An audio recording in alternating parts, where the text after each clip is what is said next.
And like all their kids were healthy besides Josie. the last one. Yeah. Which is crazy. Yeah. All-time womb. Yeah. She's in the Is GOAT she number conversation. one? Who else? I don't know who else. Goated womb, I think, also would be Mary. Mary, Yeah, That's facts. that's fair. Yep, that's up there. I mean, she's put up numbers that you don't see outside of the animal kingdom.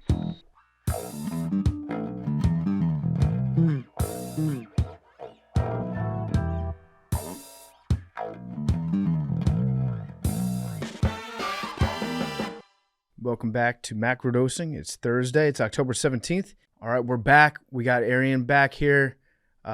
Big T, Mad Dog, McKenzie, whole squad, and we're gonna flip it up a little bit, going Freaky Friday macrodosing, because the ladies are going to lead today's discussion about the Duggars, the Duggar family. You've seen them on TV, on TLC, getting their freak on. A lot of weird stuff with that family that we'll get into in a little bit. But Big T sent over a couple stories to talk about this morning. Big news for consumers. You know, we're a pro-consumer podcast, aren't we? Always. I love. Yeah, sure. You're more Why do you hate consumers? I think consumerism in general is it can be toxic. So it depends. I think it's a nuanced conversation. Well, are you in favor of the companies that sell products or the people who buy products? No, it's not a juxtaposition. It's not a juxtaposition against consumers versus companies. It's just about consumerism in general. It could be very toxic, and it could be addicting. It could be, the bane of a financial foundation. But you're a consumer even if you have no elements of consumerism whatsoever. Like if you got to go to the grocery store, you're a consumer. Not disputing that, but when you fall into the entrapment of consumerism, like keeping up with the Joneses and always having to purchase, always having to buy, that can be problematic. That's true, but that's not what we're talking about. I think you'll take the consumer's side in this one, Arian. Lay it on me. The FTC, Federal Trade Commission, announced the click-to-cancel rule that will require companies to let you cancel any product just as easily as you registered. Huge for those of us who have gym memberships that they forgot to cancel. Facts. Yeah, I'm all in on this one. Yeah. You used to have to send a certified envelope, certified piece of mail to Gold's Gym to cancel that bullshit back in the day. But yeah, this is big. So you just like a lot of one-click canceling now.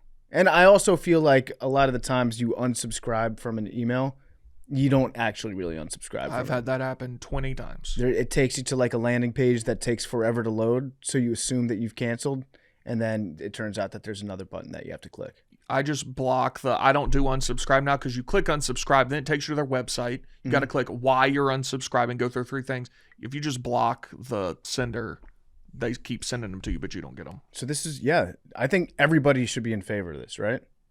Yeah. 100%. Is this bipartisan? I'm still subscribed to LinkedIn, and I don't even think I've ever been on the website before. I don't even know how the fuck they have my email. Oh, I would love to see your LinkedIn profile. That would be funny if you had a LinkedIn. I don't think I do. I don't remember ever signing it. I think maybe I did. You don't have one. Yeah. No, I just looked. You don't. Arian, you should make one though. I would love to see how you described like your NFL career in business terms.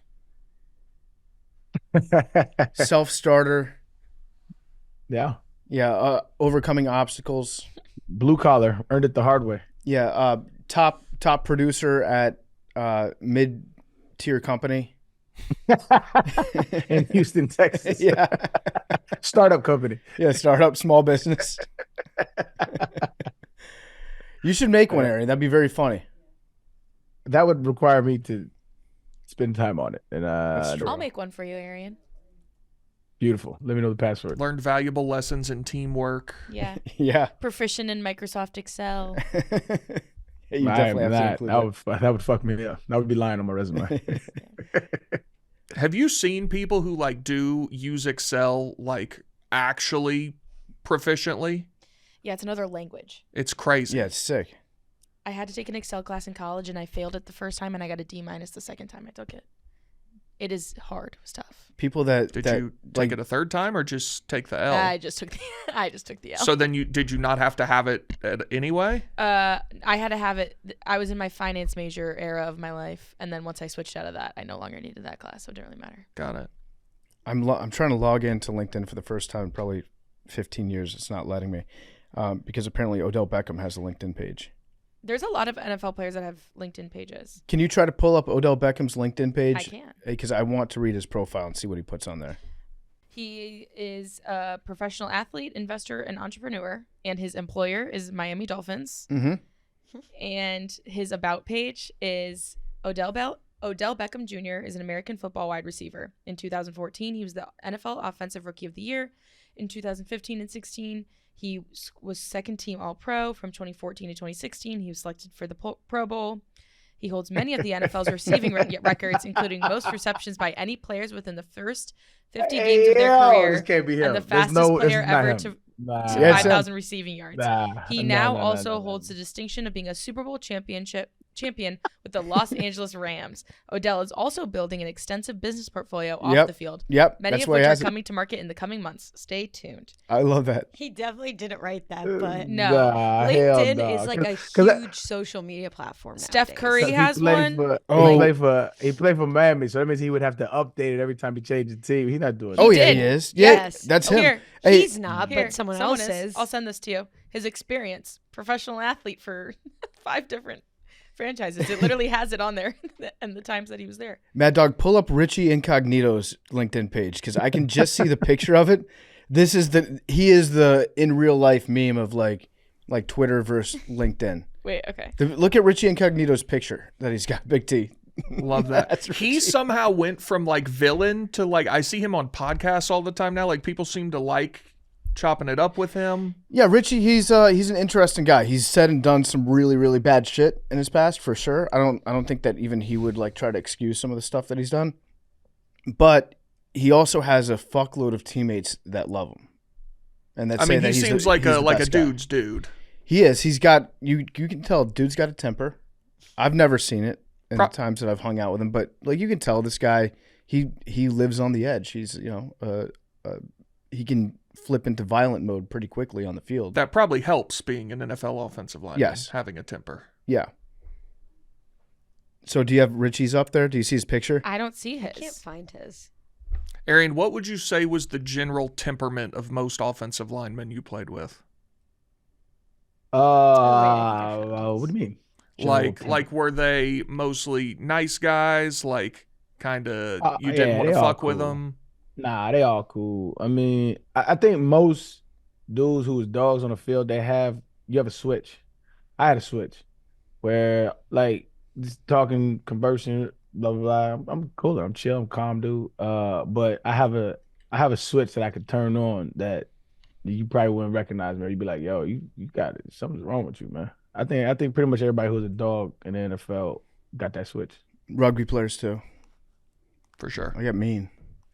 Yeah, man, sure. Throw yourself in there. Yeah. We essentially have the same. Always make it about you, Pips. It's always about you. No, Arian's right. You remember when we were hanging out with those dudes that were at Pinehurst and they just kept trying to ask you, like, what's it like just taking another man's soul on a football field? Jesus. Do you miss that? Do you miss that feeling, Aaron? Tell me about it. Look at you. You still got those big muscles, huh? Oh. Yeah, you used to be strong, man. I used to love watching you run people over. Yeah, tell me about that. Tell me about when you took that man's soul. I don't remember this, man. The guys that were drinking Johnny Walker Blue? Where were we? Out back at that hotel. Me, you, Jersey Jerry. Oh, yeah, with the cigars. Yeah. You remember how those guys were talking to you? Yeah. I remember that shit. They were like from it was like I don't know where them Jersey Shore cats from. They were friends. They were friends with Billy, or they were friends with Billy's dad.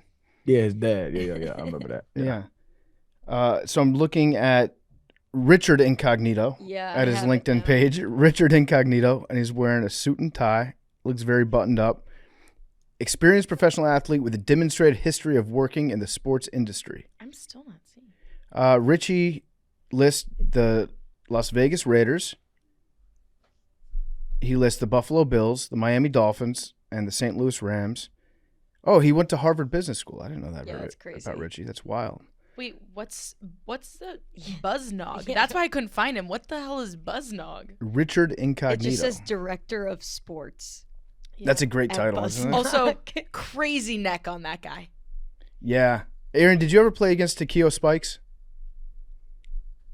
I don't think so. He wasn't like a no. I know he was a dog when he was in his heyday, but I don't think if I did, I don't think he was ever like a prominent figure we keyed on or something like that. I'd say the number one neck in the NFL. This neck is crazy. It's a wild thing. Yeah. Would you agree? I'd have to look.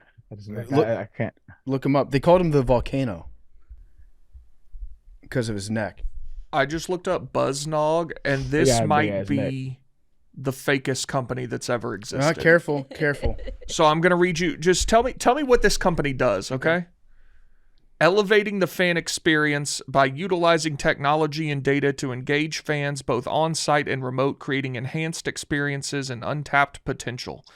What we provide: untapped revenue, brand partnerships, analytics and insights, cutting-edge technology, immersive experiences. These are all just fake words that people say. It sounds like a CEO like giving a speech. Yeah. Nothing on here actually tells me what this company does. Also, if I can turn your attention, one of the suggesteds next to Richie Incognito is Mike Glennon. And how... Oh, he has a real LinkedIn, I bet. He does. It says commercial real estate broker. And it's like professional athlete,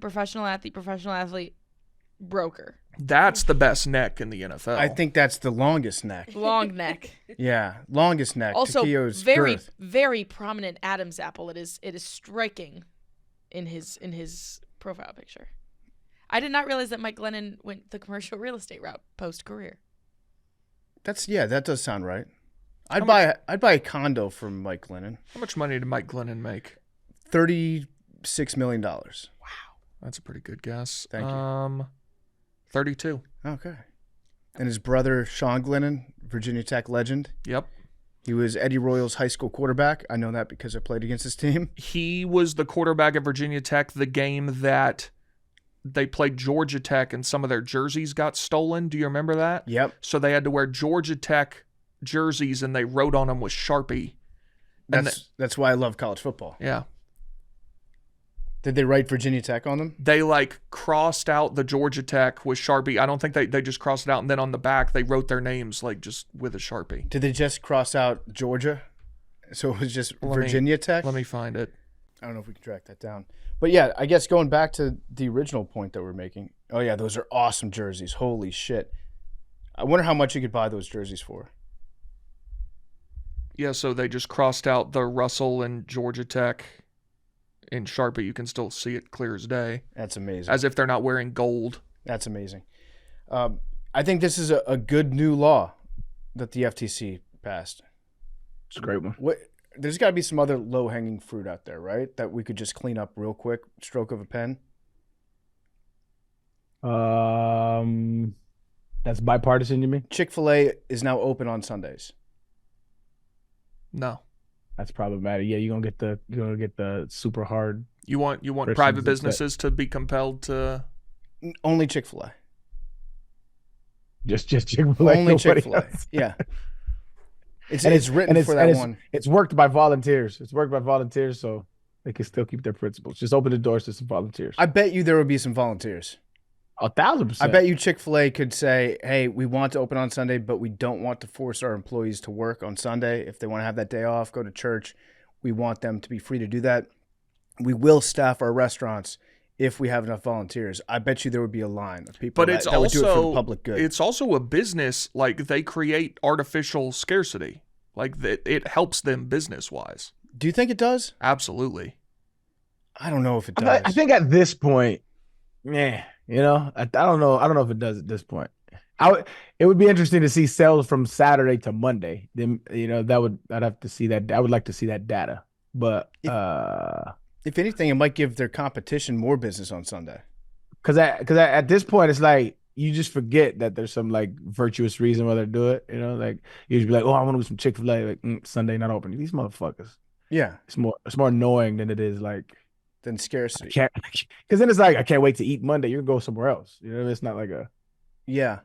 I would think that it's not like a barbecue restaurant where they like one that's open only on like Tuesday, Wednesday, Thursday, and they're open until they sell out. That's real scarcity. That is because that's literal scarcity. Yeah.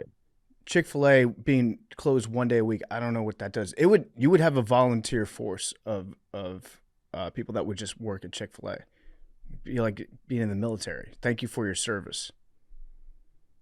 Just put a tip jar out there, and I guarantee you, people would work. Just say free lunch. Also on the list that Big T sent over, there's an Airbnb. There's a listing that is offering a tent in someone else's living room for $20 a night. It's a row of tents, so your tent is next to other people's. It's in Mexico, I believe. So you don't even get the living room to yourself. You have to share the living room with other tent dwellers. Correct. This is why Airbnb, as we were talking about the other day, is a nightmare. Yeah. I imagine that listing a property that you owned on Airbnb and managing that would actually be way more trouble than it's worth.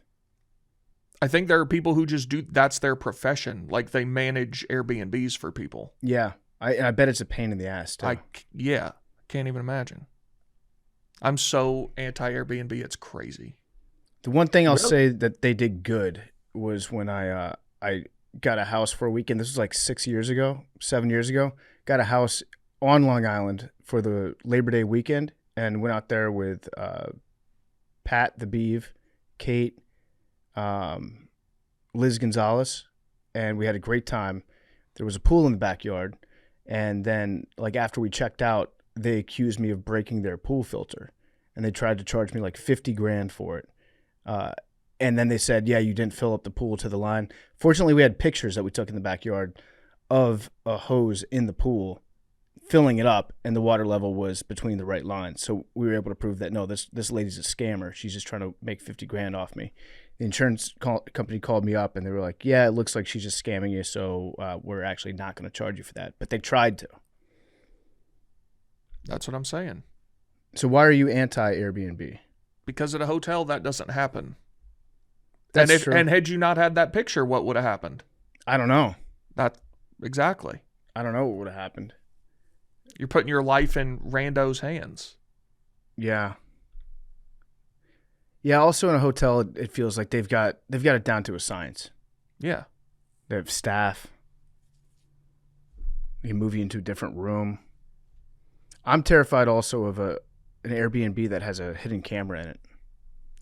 Those are out there. I feel like there's a lot of them, right? What you be doing, bro? I don't want a hidden camera. It would just catch me like if some stranger wants to beat off to me sports. cooking eggs in the morning, yeah, do your thing. Yeah. So weird flex, but okay. Yeah. I'm not doing it. They doing it. What do you mean? Would you say you cook eggs in like a more sexual way than most people do? Drop it low a little bit. You know what I mean? Yeah. Flip them pancakes for your pimp. Yeah. Arian Foster scrambling some eggs. Yeah. Yeah. You more of a pancakes or waffles guy? I don't really like either, to tell you the truth, but I gotta go one. I'll probably do waffle. Interesting.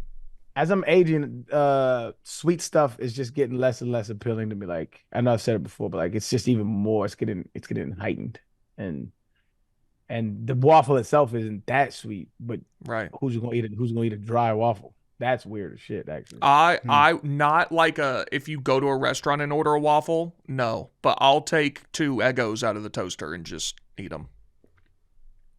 If they're blueberry, I don't do plain. Plain would probably taste bad, but I think all waffles. Are Eggos waffles?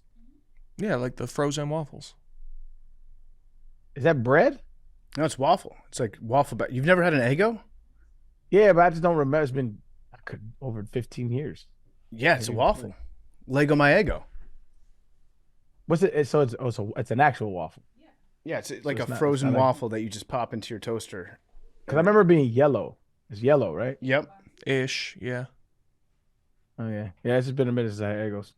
Waffles are vastly superior to pancakes. Agreed. Vastly. Oh, yeah.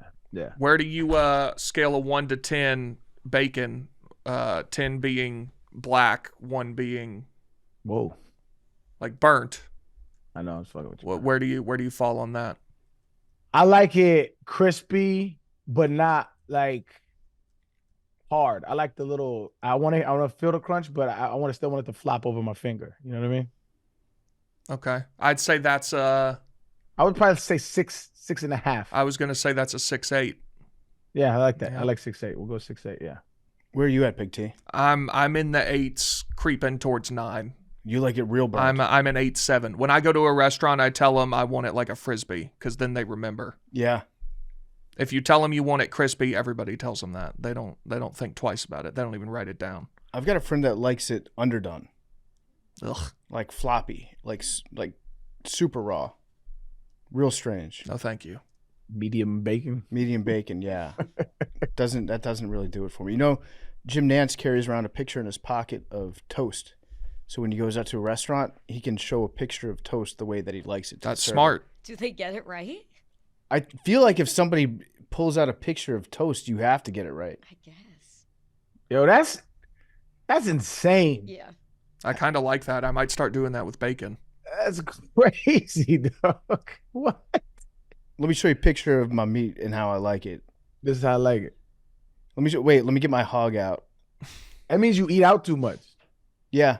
How often is he ordering toast? I have to That's what I'm imagine saying. Jim Nance is not a continental breakfast guy. He doesn't have toast at the hotel. That's true. And I guess if your profession is, you're on the road all the time. I'm guessing he goes out for breakfast every day he's on the road. I mean, it makes sense if he's carrying around a picture of He's toast. carrying around toast. I wonder if he's had to like laminate it or if he's had to print out new pictures because the old one gets worn out. Or like, is the printed picture toast that he's made, or was it like perfect from a restaurant and he took a photo of it? Yeah, that's a good question too. Did he spend? So interesting. Did he have to go through like several times of preparing his own toast to get it perfectly? And then he's like, "Yeah, that's the perfect one. Take a picture of that." That's so funny. Jim Nance is a weird guy. It's wild. Yeah. There's some other stuff that I had that I wanted to talk about with you guys. Right now, Planet Fitness is trending on Twitter because of that FTC rule. I was going to say, you need a notarized letter to cancel Planet Fitness. Not anymore. I know. It's so exciting. It's big news. This is a huge win for humanity right here. Do you think that's why they could keep Planet Fitness so cheap, is that it was so hard to cancel? They just had like these useless memberships that were just getting shelled out. I forget what the number was, but I heard one time that they like bake into their business model like 30% of the people that sign up will never use it ever. Yeah. Like, it's disposable income for them at that point. It's like they'll never cancel. So we can just keep it, $10 a month or whatever it is. And if everybody went there at the same time, like all the members, it would just close down the business. It's like the court system. If every case went to trial, like if you ask a lawyer what would happen if everybody went to trial, they're like, we don't know. Like Yep. the whole thing would shut down. Yep. I think it's only like 10 or 15% of cases go to trial. We have the power. Did y'all talk about Elon's robots already? Yeah, but I want to hear your take on it. I want one. You do? Oh, yeah, absolutely, I want one. You know, there was somebody else doing the voice for him, right? That wasn't the actual robot talking. I'm sure the first time they rolled it out, it was a dude in a suit. But the prototypes, they say, I looked it up, it should be like 2025, end of 2025, which probably means like 2027, knowing Tesla. But yeah, absolutely one. Know how it's gonna end. Still want one. The thing's gonna murder me in my sleep. That's a fire way to go out. I think we should definitely get one for the office here. That would be lit. Wouldn't that be sick? Do they have a price on those? I don't know if they're selling from them yet. 20 are to they? 30 grand. He said 20 to 30 grand. They're not out yet, obviously. But That's way less than I would have thought. I mean, is there pre-sale going on right now? I don't think it's pre-sale. I didn't check on Let's the see. pre-sale, but I just looked at what he said the Optimus. pricing would be. Optimus robot. I don't think you can buy it yet. Mm-mm. What do you want to do with your robot? Whatever I want. Whatever I want him to do. Yard work, fucking whatever. Are you going to pay him, or is it going to be a? You don't pay him. I already paid for him. So it's kind of an S word.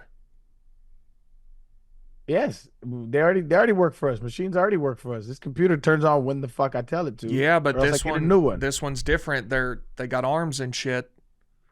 It's just lights and machinery. You do what the fuck I tell you to do, and pick my weeds. This sounds pretty bad. I'm not gonna lie.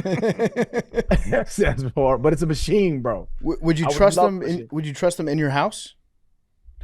Yeah. Really? Like around your family? Unless there's some nefarious programming going on at Tesla, which you never know. Machines can't do anything outside of the norm of what the program is written for. But they can break. They can malfunction. Sure. Like, what kind of you gonna grab my gun and shit? Like, that's not a malfunction. That's like a choice. Okay, so you're having the robot look after your kids, and it's holding your baby. Whoa! How did we get there? Why is Elon holding my baby? How did we get there? Not Elon, the robot. Well, it's gonna be in your house. It's gonna be in your house. Ipso facto. Yeah. All right, so it's gonna be cooking. It turns off as it's got a pot of oil that's on the stove. The oil overheats. What? Hey, it's just doing too much with the examples. Like, why would I have him boil or have a pot of oil? None of this makes sense. What would you have your robot do? Like, yo, go turn the lights off. Go find my remote. Go outside and pick up the trash and put it in the trash. I feel like roll my trash cans out to the curb. Folding laundry would be a good one too. Fold my laundry. Take all my clothes I don't like and put them outside in a nice trash bag, and then I take them to like Goodwill or something. You know, shit like that. Like, it's amazing. Pick up my room. Who do you think would be the first NBA player to buy 9 of these robots and then have them do like a full court run with them? That would kind of be lit, actually. Swaggy P, Kyle Kuzma, maybe. Yeah, I could see any of the Ball brothers. Probably Lonzo. Even play basketball anymore? I think Lonzo's clear. Yeah. Oh, is he back? I think he's coming back. Good for him. But yeah, getting a full court run with a bunch of robots. We could do that here in the office. That would be sick. Or like play against one in the golf simulator. You think they could? I think they could master golf. I don't know about basketball. Yeah, golf would be easier. Jerry could use one for Jerry After Dark, just playing hide and seek. Yeah. Arian, I told Jerry this idea that I had for Jerry After Dark, if you want to get involved somehow. But have Jerry record like a rap album live on stream. A whole album? Or like 6 songs. That's 6 1-minute songs. Shoot for like a 3 or 4 song EP. Yeah, okay, maybe that. In one night would be tough, bro. Because he doesn't know how to record, right? So you would need a producer, yeah. You need like an engineer, and then I'd assume he'd have all the beats ready to go. Yeah, he just gets to pick them. Then he has to write the lyrics. That'd be tough. I think he could do it. I think he could make it. No, that'd be hilarious to watch for sure. Arian, do you want to talk at all about Davante Adams to the Jets? Do you know anything about this? I don't know anything about this. Okay, he went to the Jets? He went to the Jets. He got traded to the Jets because he's Aaron Rodgers' best friend. And now they're trying to like fix a broken team by getting Aaron Rodgers' best friend to play wide receiver. What's their record? They are 2-3, I believe. So they're not out of it. 2-4 now. Are they 2-4? Think so. Let's see. NFL standings. Might have fucked that up. Because they lost Monday. Yeah, they're 2-4. 2-4. So they're a couple games out of first place in the AFC East. They fired their coach, and now they're trying to get Aaron's best friend to play wide receiver to fix the entire season. How's he playing? Oh, he's not. He's had a debilitating hamstring injury for the last, I think, month, and then he got traded to the Jets, and I think he's going to play this weekend. Kind of crazy timing that his hamstring healed the very week that he got traded. Could be some cook in the books there, but hey, man, I love Aaron Rodgers as a quarterback, man. So I hope he does well. How does that work if you claim that your hamstring is hurt, and then like do they verify that? Like if they give you an MRI and they're like, we don't see any damage, and you're like, well, the shit hurts. What do I do? Like, I can't play. Can't make you play. Like, I mean, there that you can see if there's inflammation, but you can't tell if there's like an ailment that's hindering you. So if you say you can't go, you can't go. I know a bunch of people used to do that shit for like what is it? What are they used to? The settlement. Like, so if you get hurt, you can't play at a certain time, like you get hurt, and then they would have to pay you a settlement. You think that's like, common for training camp stuff for players to like fake an injury?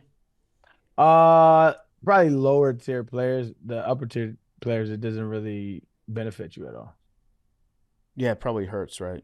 Yeah, and in certain situations, like if there's a clause in your contract, anything like that. But fuck them, because the NFL does that shit all the time. What, just say that you're injured? I've seen them sit players who are like a couple yards away from bonuses, a touchdown away from bonuses. You suit up a certain amount of games, you get a bonus. They won't dress them. I've seen them do all kind of shit like that. Does the NFLPA not like get involved with that? It's business. You can't. What are you gonna do? You can file like a grievance. Sure, but that would be. I mean, it's case contingent. I've seen it happen plenty of times. Also, if you file a grievance, word gets around that you're a grievance guy. But if it's like that happened to, I want to say it was Rowdy Tellez this season. Somebody on the Pittsburgh Pirates had a clause in their contract that they were going to make like a couple $100,000 if they reached a certain amount of plate appearances or something.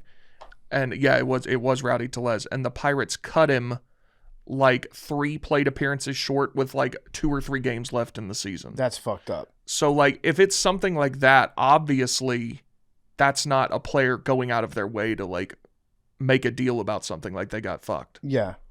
You probably have some sort of standing in that for sure. But I feel like if you file a grievance in a dicey situation, then all the other owners and GMs are like, oh, he's a malcontent. Locker room cancer. Aaron, what do you think about having a players only meeting? You ever been a part of a players only meeting? Mm-hmm.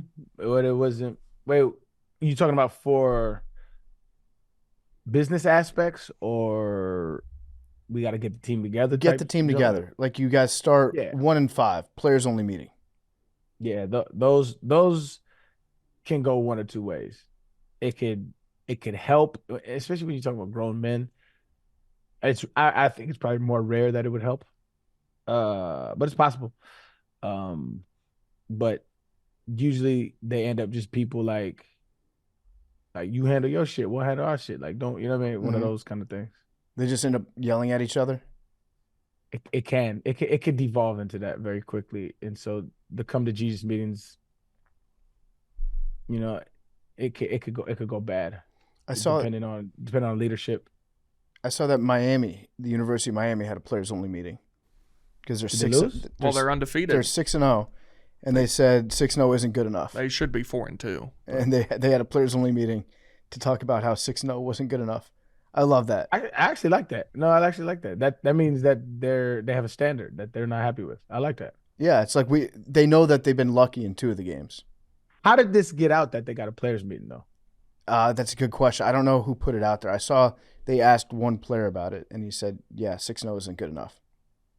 He literally said that. Yeah, a coach leaked that because they knew it made them sound like, "Oh, look how hungry we are. Look how great this locker room is that I've built." The coach couldn't wait to text whatever his media member of choice was and say, like, we had a players only meeting. Yeah, isn't this great? Yeah. They're undefeated. So this seems different, man. A little cornucopia there. You think so? Yeah, if you have a players meeting, that should be between y'all. What the fuck you got to let the media know for? I've got them on potential upset alert this week. Upset alert at Louisville. Okay. They're already on fraud watch. Now they're officially on upset alert. Would that be an upset if they're a fraud? Well, they haven't lost yet, so it is still an upset. But, okay.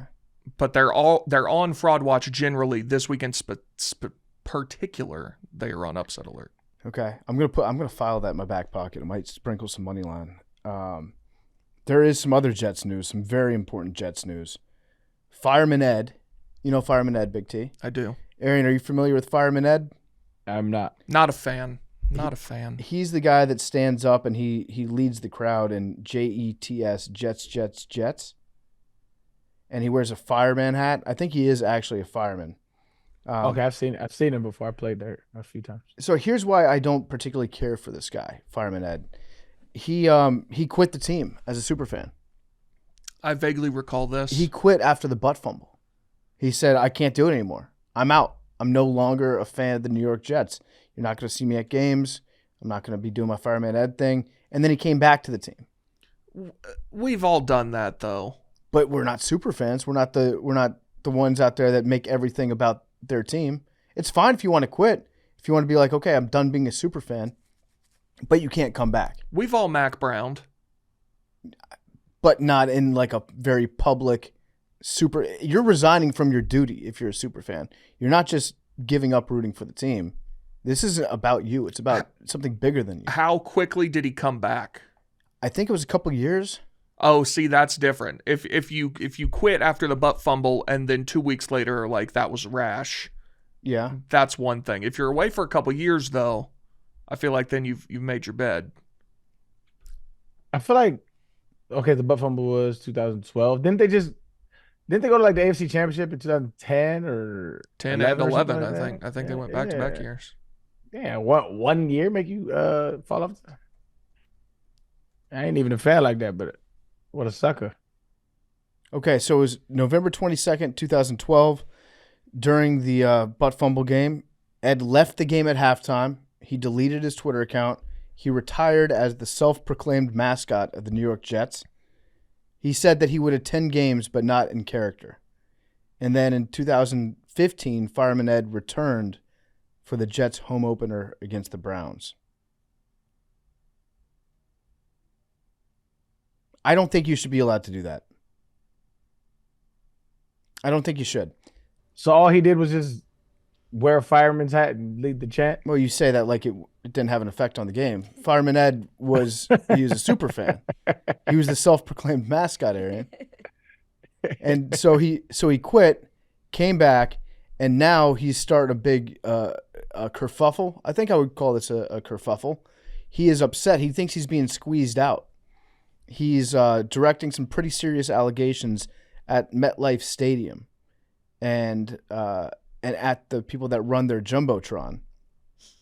He's claiming that Fireman Ed is not being shown on the Jumbotron as much as he was in the past. So he says, the fans are kind of like turning on him a little bit because he has quit the team for sure in the past. So they don't really love him as much as they used to. But yeah, he's claiming that there's something going on, probably at the top of the organization from ownership on down.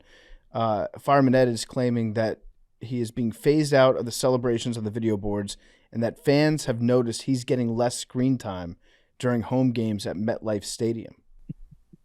I obviously can't speak to the Jumbotron, but I was going to say I think it's written in the NFL media rights deals that anytime the Jets are on national TV, right before the opening kickoff has to be Fireman Ed. And they check in with him during the game. He's on. He is the open to every single Jets broadcast. Mm-hmm. Every time. There's certain teams that have, I think it's written in the bylaws of certain shots you have to show, certain people you have to show. In Seattle, what would that be, Big T? The fish market. You got to have somebody throwing a fish. Yep. How else are we going to know that we're in Seattle for that? For the Cowboys, obviously Jerry Jones. You have to have like 5 shots of Jerry Jones per game. Hopefully one with his family member like wiping his glasses off for him. That was very funny when he did that. I think that was his son, actually. Baltimore Ravens probably have to have a crab cake. Like the harbor area with all those restaurants. Yeah, got to have the harbor. Philadelphia Eagles, Liberty Bell. Mm-hmm. Got to show that. And maybe like a cheesesteak. You have to send your cameras backstage at a cheesecake restaurant. Fireman Ed is on national NFL broadcasts more than 17 NFL head coaches. Zach Taylor, I think, is one of them. Callahan from the Titans. They never show that guy. I mean, they'll never even be on national TV. So that's true. That's what I'm saying. Like, yeah. I mean, I'm saying even when the Bengals are on national television, they hate showing Zach Taylor. Why do you think that is? I don't know. I think it's because he's too generic. He's like the most normal looking person in the NFL. If Zach Taylor sat in this chair next to me, and you know me, Big T, I watch a lot of football. Mm-hmm. If he sat in this chair next to me and he was wearing like, I don't know, like a Ernst & Young polo shirt, no hat, I don't think I would recognize that was Zach Taylor until somebody told me, hey, that's Zach Taylor. So you've actually just informed me that the Titans head coach's name is Callahan, did you say? Okay. How many NFL head coaches do you think you could pick out of a lineup? Because I feel like there's a lot now that, like, I don't even know their names. I think I could do, if you told me that I'm looking for head coaches. All 32 are lined up. Yeah, I think all of them. Because when they do the coaches picture, usually it's before the season starts, and I go through, I look at every single one of them, and I start to think, okay, who got hired in the offseason? Who were the first-time head coaches?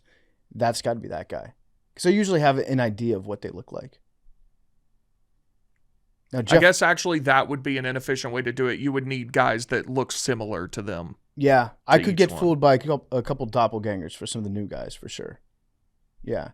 And then the Jets' new head coach, he's got a beard. I think is he the only NFL coach with a beard? Why did Saleh get fired? Stefanski. Saleh. Why did he get fired? That's a good question, Arian. It didn't have anything to do with Aaron Rodgers. He was not part of that process. He's made sure to say, like, shame on anybody that would insinuate that. It's definitely not him. But I think it was probably early. It's just early in the season to do it. Like, I think it was probably Aaron Rodgers. Oh, so it was Aaron Rodgers. I think it probably had something to do with that, yeah. And also, I think it was because they played the game over in London, and their owner, Woody Johnson, was the ambassador to Ireland for a long time. And he's got a lot of friends that were there, came out to the game. They got embarrassed. It was kind of an ugly performance by the Jets.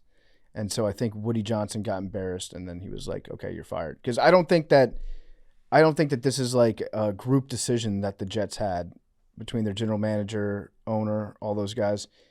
I don't think that they come to that conclusion after just, 5 games? I feel like that's an ownership decision. That's early in the season, dog. We should get Bill O'Brien back to the NFL. It's a good coach, man. Just got to put gotta put him in his box. You know, stay in your lane. Just coach. Yeah. Do you think Josh McDaniels is going to get hired again? I don't know enough about him. Like as a head coach? Does he have a job right now? I don't know what Josh is doing. Was he the OC with the Patriots at one point? Yep. And then he was the head coach of the Broncos. Didn't work out. Went back to the Patriots. And then he got hired by the Raiders. Definitely didn't work out with the Raiders. It's so funny to me. The carousel of coaching in the NFL is so funny to me. Like, because it's just such like everybody's in panic mode all the time, and so like you'll give a coach like 2 or 3 years and you get rid of him, and then he'll get hired somewhere else. Like, oh, he can magically coach again. Like, it's just like everybody could always have a job in this little world, and they just shuffle people around. It's fucking weird. Yeah, I've never understood the like the NFL hires the same 15 coaches just every time. Yeah. And it's like, now I guess the guys who have gone from college to the NFL and had a ton of success aren't plentiful. Mm-hmm. But I mean, there are some who have done an incredible job. Yeah, I think that it's a good gig to have if you get hired as a head coach, because you will have a job somewhere in the NFL probably for the rest of your life. Maybe the best alternative to that is to be an NFL head coach, get fired, and then go on TV, and then have your name tossed around occasionally, like Rex Ryan. And Bill Cowher for a long time. And Bill Cowher for, felt like 15 years, Bill Cowher. And then now the network has to pay you more money to come back, but you never actually have to coach again. It's a much, much easier job. If Alabama loses, let's say this week, hopefully, but just a couple more games, I guarantee you Jimmy Sexton is calling ESPN being like, Nick's been thinking. Yeah. And but if you could just, give him a couple million more, I think he'd be inclined to stay. Okay, so what happens if, let's say, Alabama loses 3 more games this year? It's a possibility, right? Nah, that ain't happening. Pull up the schedule. They could obviously lose this week. Pull it up, Jamie. So they're at Tennessee. I hung out with Jamie in Austin when I was there. He a cool dude. He is a very cool guy. I like Jamie. He listens to Macrodosing, so shout out Jamie. Oh, does he really? Yeah. Shout out, Jamie. Yeah, he followed me after I went on, and we always keep in touch. I'm supposed to go up there and play golf with him, but I got 5 kids, and they suck the life out of you. Jesus. That was a little intense. I love my babies. That's why you need a robot. I need a robot. Yeah. I would say they have 3 potential losses left, and one of them's pretty iffy. Okay, so who are their potential losses? At Tennessee this week. Could lose. Then they have Tennessee's also what a not that game. good. Where you gonna watch the game, bro? Just at the crib? Yeah, maybe nobody comes in the office for college football Saturdays anymore. It's a shame. I'd like stream, bro. You should go. Yell it. Start the trend. I've been here alone for like 4 weeks this year. Be the change. Wait, were you here on Saturday? Not this Saturday. Oh, okay. Thai food. Yeah. That's right. So they're at Tennessee. Then they have Missouri at home, which is like, I'm counting it, but Missouri sucks, but Bama might suck. So, and they almost lost South Carolina. And then at LSU, I would say they will very likely lose to LSU. And Tennessee's a toss-up. But let's just say hypothetically, they lose 3 more games. Do you think they fire? No, you can't. You think DeBoer's earned the right to stick around? They will be up in arms, but you just can't. Yeah. Like financially, you can't do it. It'd be very funny if they fired him, got on the horn, called up Lane Kiffin. Come home, Lane. I don't think they'll ever do that either. I think he burned the bridge there. Come on, Joey Freshwater. Also, I don't know that he's who you want now. Why? Because he lost? I mean, they're not. Ole Miss's whole thing this year was they'll make the playoff because they have an incredibly easy schedule, and they've fucked it up. Yeah. What a run, bro. I'm just looking at their annual records. 12-0, 11-1, 11-1, 12-0, 11-1. 2010 was the last time they had a 3-loss season. So from 2011 to 2023, it's all been either 1, 2, or 0 losses. What a run. Greatest coach of all time. Do you guys remember Mike Price? I'm familiar with who he is. He was a little before my time. So Mike Price was hired to be Alabama's head coach, I believe, in 2003. I don't know that he ever coached a game for him, but the story of Mike Price and Alabama is something that I think we should discuss a little bit more often. Let's see. He then coached at UTEP for a while. He was Washington State's head coach. He went 10-3, got hired by Alabama, and let's see. He went to Alabama to replace Dennis Franchione, and he was there. He was their head coach for the spring practice, and then he was fired in May of 2003. So what happened was, this was like a big report in Sports Illustrated at the time, he got busted for using Alabama money to go to strip clubs, to hire hookers, to just go on like a fucking bender. And he was so dumb about covering his tracks. They interviewed one of the prostitutes that slept with him allegedly, and she said that he bent her over and was having sex with her and made her say, "Roll Tide, roll Tide." And he kept, and then he would say, "It's rolling, baby. It's rolling, baby. It's rolling, baby." Way, look it up. Look up Mike Price. He's a legend. He was seen at a strip club during a visit to Pensacola, Florida. And he also had about $1,000 charged to his hotel room by an unknown woman who was staying in the room. So you sit here enjoying your night with a young lady, and you thinking about Roll Tide while you in it? That's crazy work, bro. I bet that's way more common than you think. You think so? Yes. You think Sark is getting a woman to his hotel room and going, "Horns up"? Yeah. Horns up. You all horns up for me? Not even for like the coaches. I think it's like thinking about. I think like SEC. No offense, like SEC freaks that love their team so much. The fans, the cheeks, bro. You in the cheeks and you thinking about football players in their tight pants. What's the thing? You don't have to get ready if you stay ready. Yeah. What? Ironic that what used to get you fired at Alabama gets you hired at Auburn now. That is ironic. Yeah. Notre I don't- Dame. I Lou Holtz used to make strippers Is he wear. still alive? Yeah. Yes. they'd have to wear- He's the number one Trump guy. He's transformed his whole thing into being a Trump guy. Number one. That's He's tough, up bro. there. There's a lot of gobblers out there. He's top It's 10. tough to be number one. He's top 10. He's definitely Lou up there. Holtz. Yeah, he'd have them wear temporary tattoos on their ass that said "Play like a champion today." He'd slap it. Well, he was clapping those cheeks. Oh. Lou Holtz. Imagine Lou Holtz having sex. No. Everybody think about that. No. Why? You think he's still getting it in? I think Lou Holtz gets it in. No. No way. Let me take stitchers out, honey. Ew. Is Lou Holtz still? Is his wife still alive? I don't know. Is He's Lou only Hol- 87. I'd like to know where Lou Holtz is right now. His wife died in 2020. Oh, R.I.P. So That's tough. I don't know if he's moved on. So, I remember there was another story of Air Force's head coach back around that same time. I think it was like 2004. Fisher DeBerry. Big T, did I share this with you?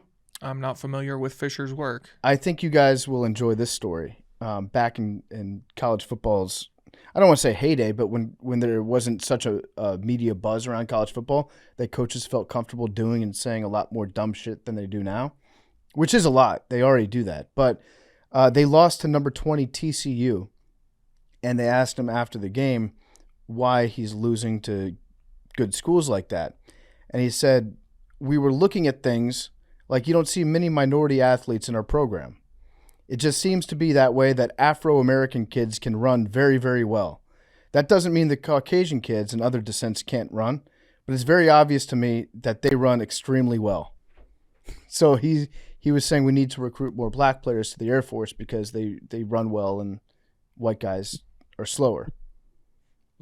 So they reprimanded him for that. Imagine a coach saying that now. No. It's facts though.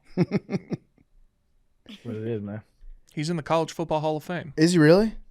Yeah. Fisher DeBerry is a great, great football coach name. Fisher DeBerry.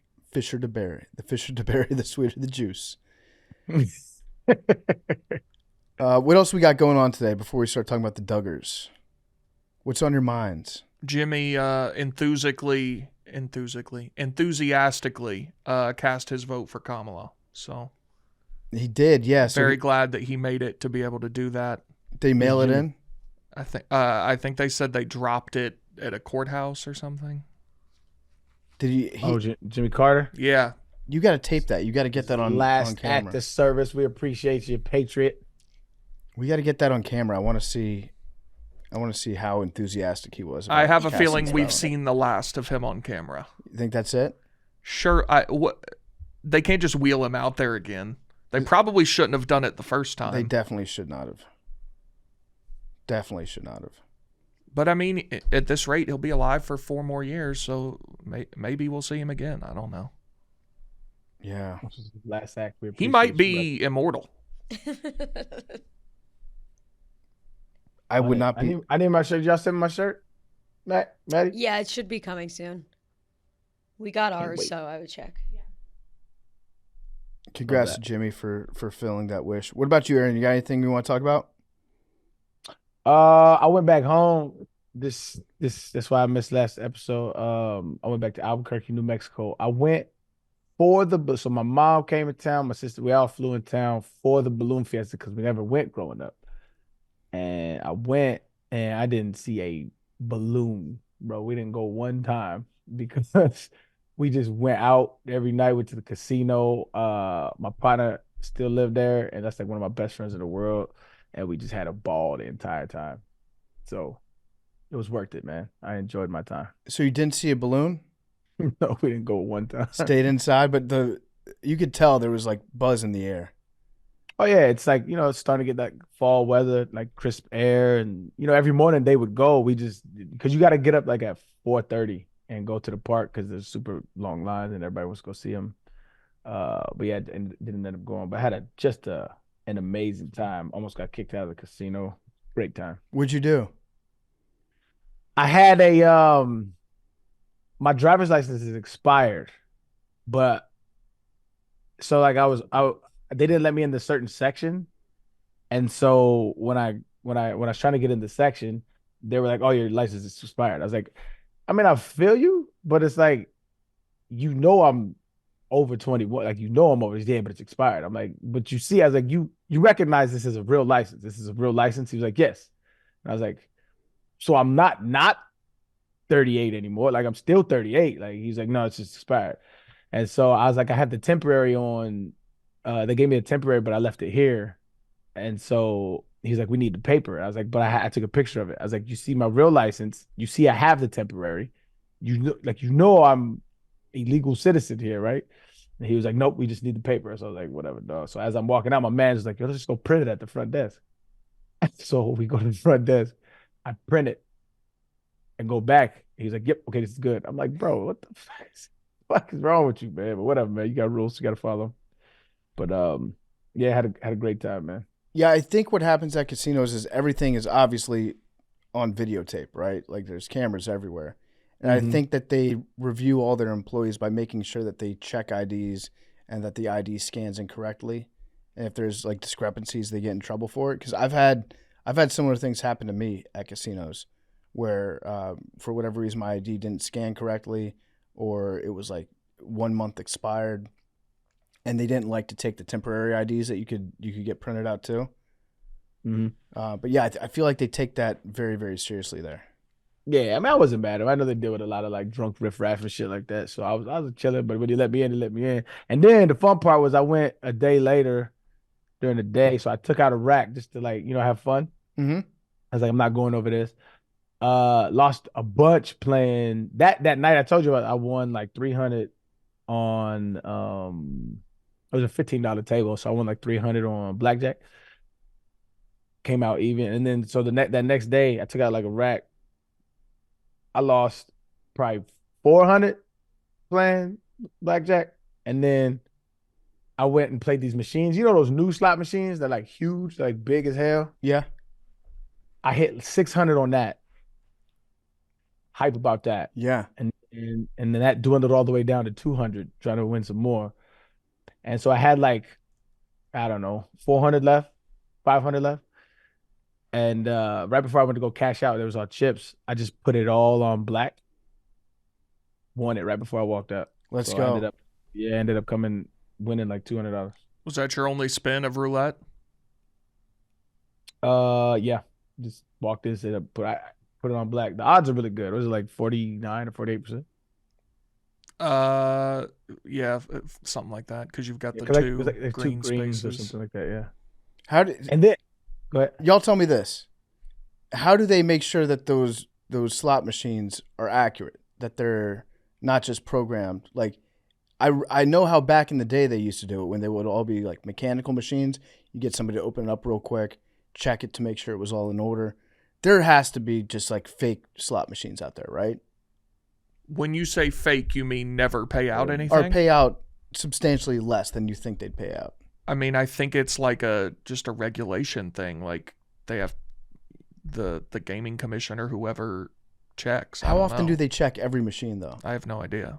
I'm just convinced that there's something up with those. Maybe it's just because I've never won. I be hitting on them shits, man. I think there's, I mean, obviously the things like algorithmic, so you have to, every time I've won like big, it's like either 600 or 500, something like that. I rarely play like the lowest amount. I would always play like the highest amount, and you just gotta ride it out. And usually you'll hit something. Mm-hmm. I mean, it's no, I ain't studied the shit, but I'm sure there's a rhyme to the reason, but they be taking niggas' money for sure. They say this isn't true, but I have a theory, and it's worked for me twice. I've won a little bit of money twice doing this. Go to a slot machine that is in the very back corner of the casino that nobody uses because it hasn't paid out in so long. Mm-hmm. And I've won I've won a little bit of money doing that twice. They say that's fake news and that's not true, but all I can speak to is my personal experience. Because they have to have it like the odds are per spin, right? Chance of hitting the jackpot per spin. Yeah, I think so. But yeah, I mean, whatever works for you, I say go for it. I've had the worst luck at slot machines. So are you net up lifetime? I'm certainly not. I don't know, but Yeah. My grandpa, rest in peace. My man's had a system, and so he's from LA, and they used to drive to Vegas, and he had a system. I don't believe it, but my man used to win and all the time. I think he paid for his house mortgage gambling. So he sat me down one time. He was like, "Son, this is what it is." He opened up this book, and it was like moon phases and when you're most lucky and yada yada yada. Like he had a whole system, and every time he went, he would come back like $5,000, $10,000. It was insane. And he like, I don't know. Like I said, I don't believe in that shit. That's I need a little bit more evidence than that. But my man used to always win, pay for his house like that. I don't know. And he told me it had to do like when he was born. He asked me like, my birth time and all that shit. And then he told me I'm not very lucky with gambling. And he said, if you win at all, just take your money and leave. Like you just don't have it. Basically what he told me. And I found that to be my experience. I don't, that's why I don't gamble much. Like I usually just like bet a little bit and then just walk away. Cause every time I stay anywhere and anytime, I always end up losing. Can you ask him what the system was? Yeah, let me hit up Jersey Medium. He's gone. Oh, sorry. Yeah, that was kind of a dumb question. R.I.P. That was cool. Grandpa Carl was cool. That's my dog, man. Yeah, I don't, like I said, I don't know what the system was. He had a whole binder full of buck. I'm sure my dad got it somewhere, but yeah, I don't believe that shit. I want to know. I need to know what the system was. Shit was wild, man. Like I said, he paid for his house like that. Do you know what like game it was? I think he played. I know he was really good with cards, and I know that he used to play a lot of slots. I don't know exactly. Like he used to game. Like so, my stepdad. Like we all play cards when we get together as a family. Like we all play spades. We all play like dirty hearts. We play with bid whiz. And so my stepdad's like nice with the cards. Like you know what I'm saying. That's the kind of we all nice, right? My grandpa came one time and just ran everybody off the tape. Just ran everybody. And I don't know if he's a card kind of or not, but this man was nice at gambling. I don't know what it was. That's awesome. I would love to have that. What did he put on his mortgage? How do you get a mortgage by saying like you're really good at gambling? He had a good job. He worked with the city of LA for a long time. And who knows? This could be folktale passed down from the family, but this is what was told to me. I would love to see somebody actually that's done that, where they just put on their mortgage like I'm hot. Like I'm hot. Don't worry about me.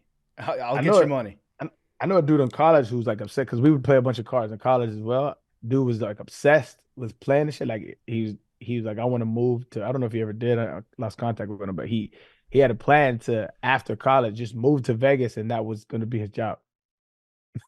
Shit's crazy. Why did it work out? I just say I lost contact with him. I don't even know what he's doing. I got peed off. I'm peed off about something. Before I get to it, it's brought to you by Cars.com.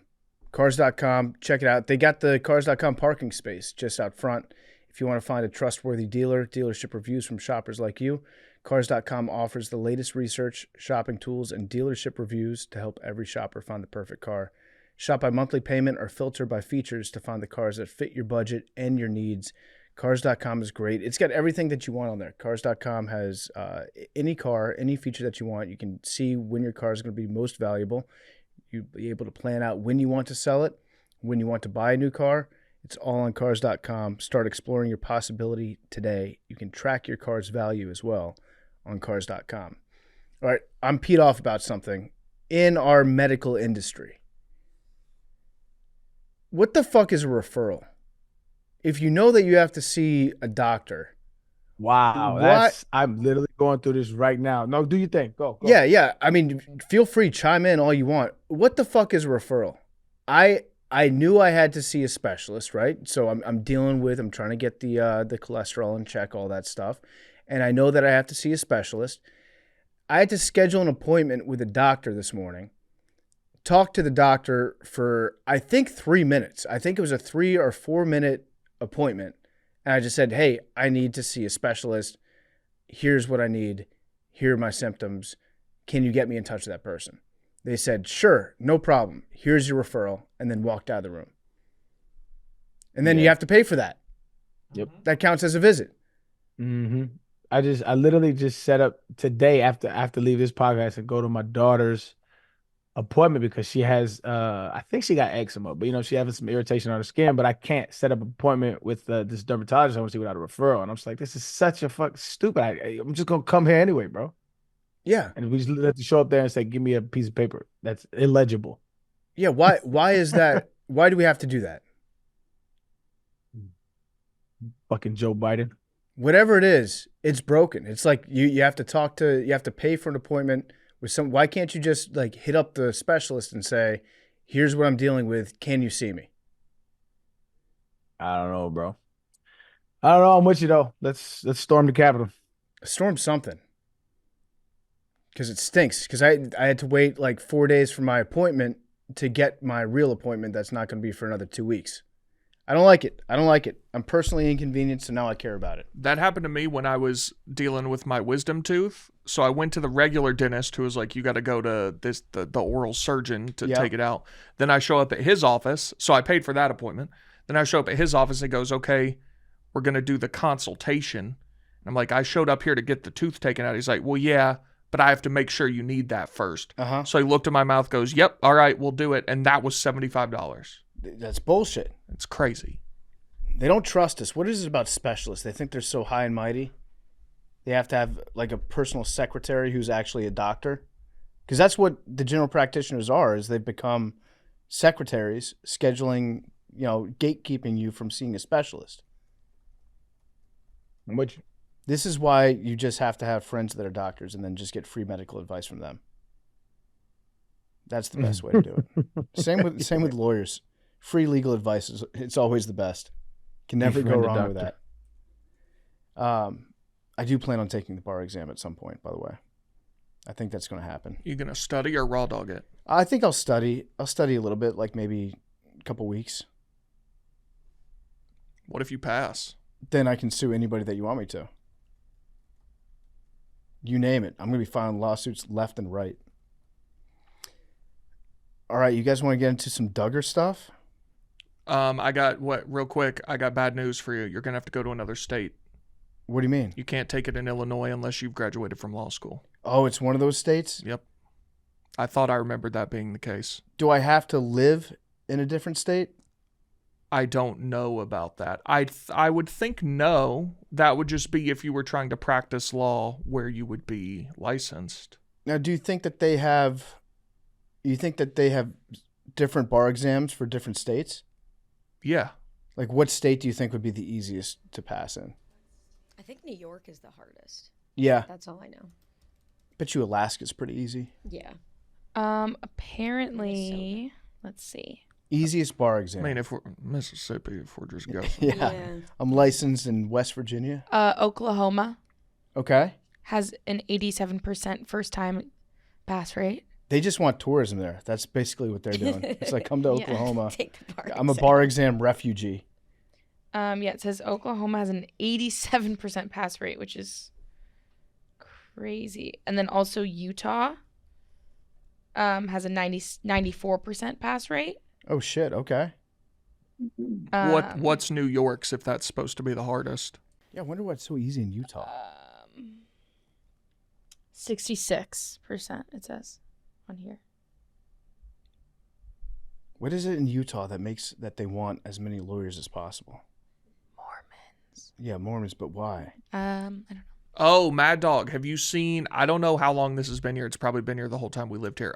There's a Mormon soda shop in Chicago somewhere. There is. I've it's popped up on my TikTok page. I think it's new. I think it's like it just opened because it popped up on my TikTok recently. I did see it. I will say that doesn't like strike my interest as something I'd like to drink. I don't like pop. Like I don't really drink pop, period. And then to add like coffee creamer into it, I do not know.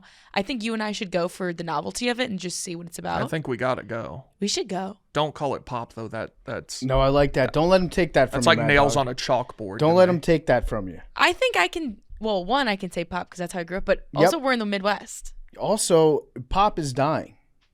Bring back pop. I saw a map the other day on X.com. Where it's all app. happening. It's all happening on X.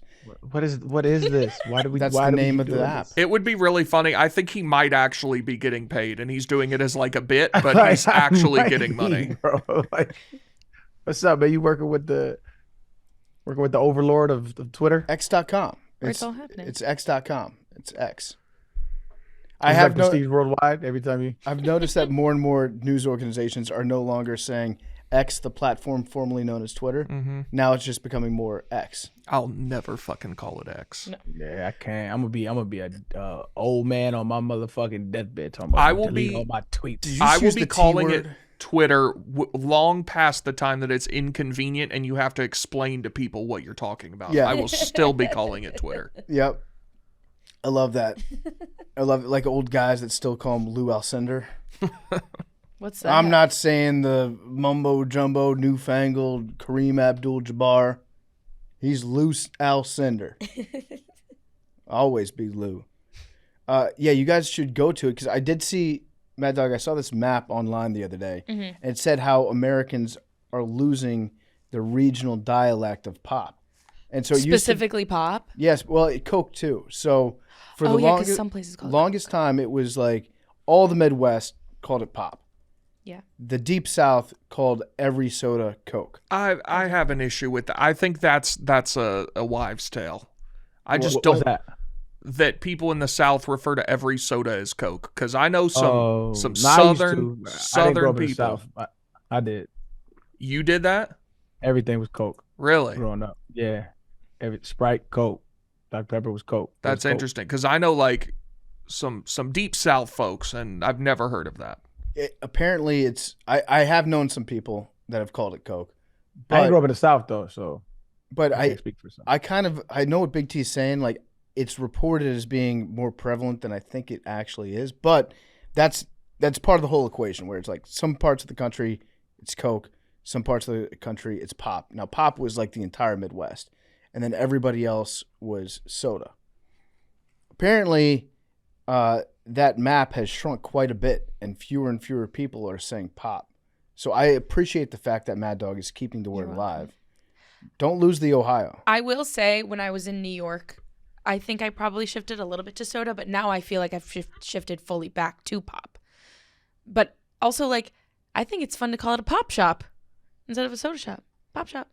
Let's go Yeah. to the pop shop and get a... In that case, I'd probably say, like, in the Swig, which is, like, the Mormon one, it's called, like, the Swig soda shop. I'd probably say that, but no, I still throw pop around. Do they serve it in like a? Do you bring your own cup, like your own Stanley, and they fill that up? I don't think so. It's in, like, 32-ounce plastic cups that have the good ice. Yeah, you need to go to that. I know. Let's go, Big T. Let's find a time to go. All right. By the way, are Stanleys still a thing? Look, not to say I've moved on. Yeah, I think a lot of people moved on. Don't tell me there's a new cup. Yeah, I've there's got a new cup. No fucking There's way. new cup. I've seen the new cups. Wait, is everywhere. this Owala or whatever? Yes. So okay, so I have been seeing those, but I thought that's a rejuvenation. Those were popular like years ago. Yeah, I've had mine for like 6 years. Mackenzie is OG Awala, and my progression when I was my Stanley, and then I had, which I'm still in this phase, I had a Yeti for a minute that had a straw that my dad had his like company logo on it, so I got it for free from him. And so I had that for a while, which I actually really enjoyed. I still have my Brian Conroy Yeti and golf balls. Yeah, he loves to. It's one thing about Brian Conroy, and he's gonna personalize a Yeti. And then my mom just sent me an Awala for a little Halloween package. So why is this the new Stanley? Why did it fall off? So Stanley, their main issue was that it would spill everywhere, and that it was wildly large and inconvenient to carry a lot of places. Now, again, I love my Stanley, but the thing about Awala is, if you're not watching this on YouTube, this is going to sound stupid, but It's spill proof or leak proof, whatever. And then also 2-in-1. But I wouldn't compare that to the Stanley Cup because it's not the same cup. Like that's a water bottle, and the Stanley Cup is like cup. a Interesting, cup, you know. Mackenzie. But I think they have like new tops for the Stanleys now, so they don't leak. spill. Like, it's like a whole But then- thing. it's a great intro into the Duggars. It is. It really is. And then stupid. And then the Awala, is, if you can see, has 2 openings. So one is a straw, and then the other is just like tilt. Like y'all just like buying shit. Consumerism is alive and well in Yes. Madeline Conroy's apartment. Women love. I actually Women didn't be buy buying mine. shit. I got it as a gift. Women be buying. Women Yeah, this be was a gift. shopping. This was a gift, Oh, but my women be shopping. women be shopping. Bitches be shopping. Bitches be buying stuff. Whoa, I didn't say that. Sorry, I did. Sorry, I did. So how long's this one But gonna like be the a thing? Awala also has a Stanley Cup version. Like I have both of them. Yeah. So it's just like every brand has a Stanley Cup version now. It just is like there's a hydro drug. There's one called a hydro drug that doesn't spill, and it has like a straw. Like they're all the same. Yeah. Call me crazy. I think one of the defining characteristics of a cup should be that it doesn't spill, regardless Yes. of brand. Yeah, point. that's Agreed. what's nice about the Awala, and also it's a bit sleeker comparatively to the Stanley, and it has a little handle right here. When you said 2-in-1, what did that mean? So it has a straw that I can Yeah. sip out of, and then also I can just like tilt it back and just drink. Like Got it. Okay. I will say I did notice, again, I'm new to the Awala gang. I was at Soul Cycle, another places where girls go a lot, and They just go to these classes to bring their cups. no, but I No, will say yes. like a year, but yes, but like a year ago, it was all Stanleys in the Soul Cycle class next to their bikes. I went on Tuesday. It was all Awalas. So where this- do these messages get sent out? Like where do y'all decide? TikTok. Yeah, that's probably Yeah. it. What's the guy equivalent of these cups? Sports stadium cups. Lucy? Lucy. Those, No, like, no, I mean, shakeable. Oh yeah, the optimum Energy nutrition drink or ones. whatever. yeah, but guys, we just get one of those and then we have one for life. Yeah. Yeah. Like what's? that's true. Oh, honestly, Shoes? Like shoes. basketball shoes? If you're Yes. if you're into it, I feel like a lot of dudes collect the rowback shirts, Yeah. like the different patterned ones. But see, all of those things are different because it's like if you collect shoes, you have a lot of different ones. They have one and they're like, this is the one now. Everybody has to get this. yeah. Yeah. So I don't know that there's a male Monoculture? equivalent. Yeah, I don't think that there is a male I'm equivalent to trying to that. think, but like, Hats? oh, hats. But again, you're describing things that people get different ones of. like one Yeah. brand that takes over. Yeah, I don't think I don't I know. don't think dudes have one. And I'm trying to be curious, not judgmental. Thank you. What Ask the questions. okay, just why cups? I don't know. I personally have always loved water bottles. I've always loved a cup.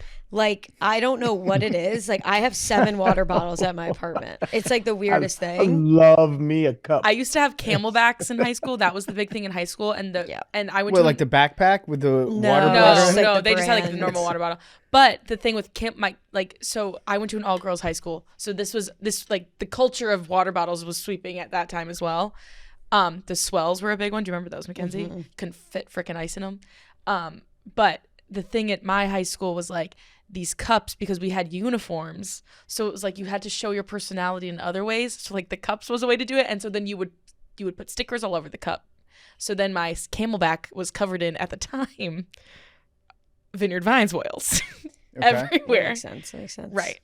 I don't know. I think it's just, Oh, I know what it is. I think it's just coolers for guys. Oh, sorry. We like to stay hydrated. but I Yeah. don't even think because it's God like, forbid. or like honestly, like Coolers is a good one. Yeah. Blackstones. I was going to say Big Green Egg. Yeah, like Yeah, grills. grills, yeah. Like my dad has 4 grills. Yeah, that might be a good I got equivalent two. I got two. And my dad and my mom like are empty nesters. Like there's What's an empty nester? when your kids don't live All at your home kids anymore. are gone. So I like, didn't know that was a Yeah. term for that. Okay. so it's like, why does my dad need 4 grilling devices? You know what I mean? Like I can only use 1 cup at a time, but Not if you have multiple drinks. not if you have multiple drinks. But also some people who are pop drinkers have 1 cup that is pop cup, 1 water cup. Cause like I don't drink pop, but like I would not like to mix the liquids. Like I wouldn't want to have like Diet Coke in my Owala one day and then the next day have water, because then I feel like it's like you're still getting some of that. I always thought that the Stanley was ridiculous choice for workouts too, because who wants to drink out of a straw during their workout? Oh. Yeah, it's a little. I feel like that's I've not the never craziest owned a thing. Stanley. I'll say it. Thank you for saying strong. Thank you for Thank being you. strong. Also, Mackenzie, don't let Mad Dog just parachute into your cultures and And Owala. Was it Olwala? Owala. I want to hear somebody from Philadelphia pronounce that. Isn't that the is there a yogurt brand that's very similar to that? Oikos? No.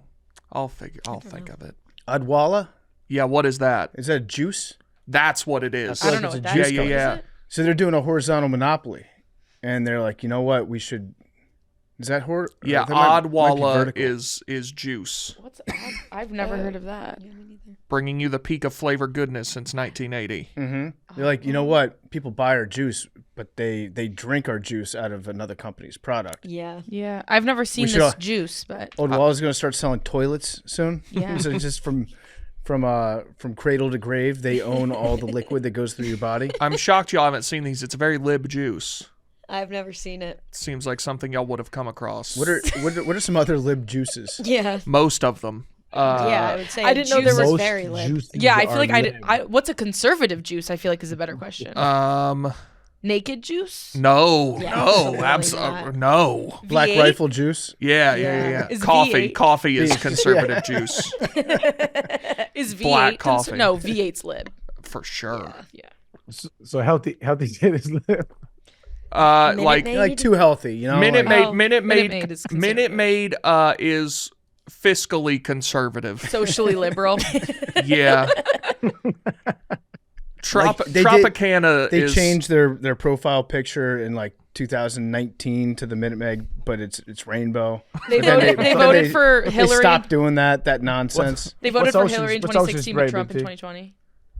Ocean Spray's communist. I was about to say, I was like, you. No, Ocean Spray is legit a commune. What Tropicana is probably as far right as you're gonna get. On the juice scale. What about Palm? Never heard of it. Palm with a heart? It's pomegranate, pomegranate juice. Pomegranate juice? But Not the O is a familiar. heart. Well, that's probably lib because don't you drink that when you have UTIs?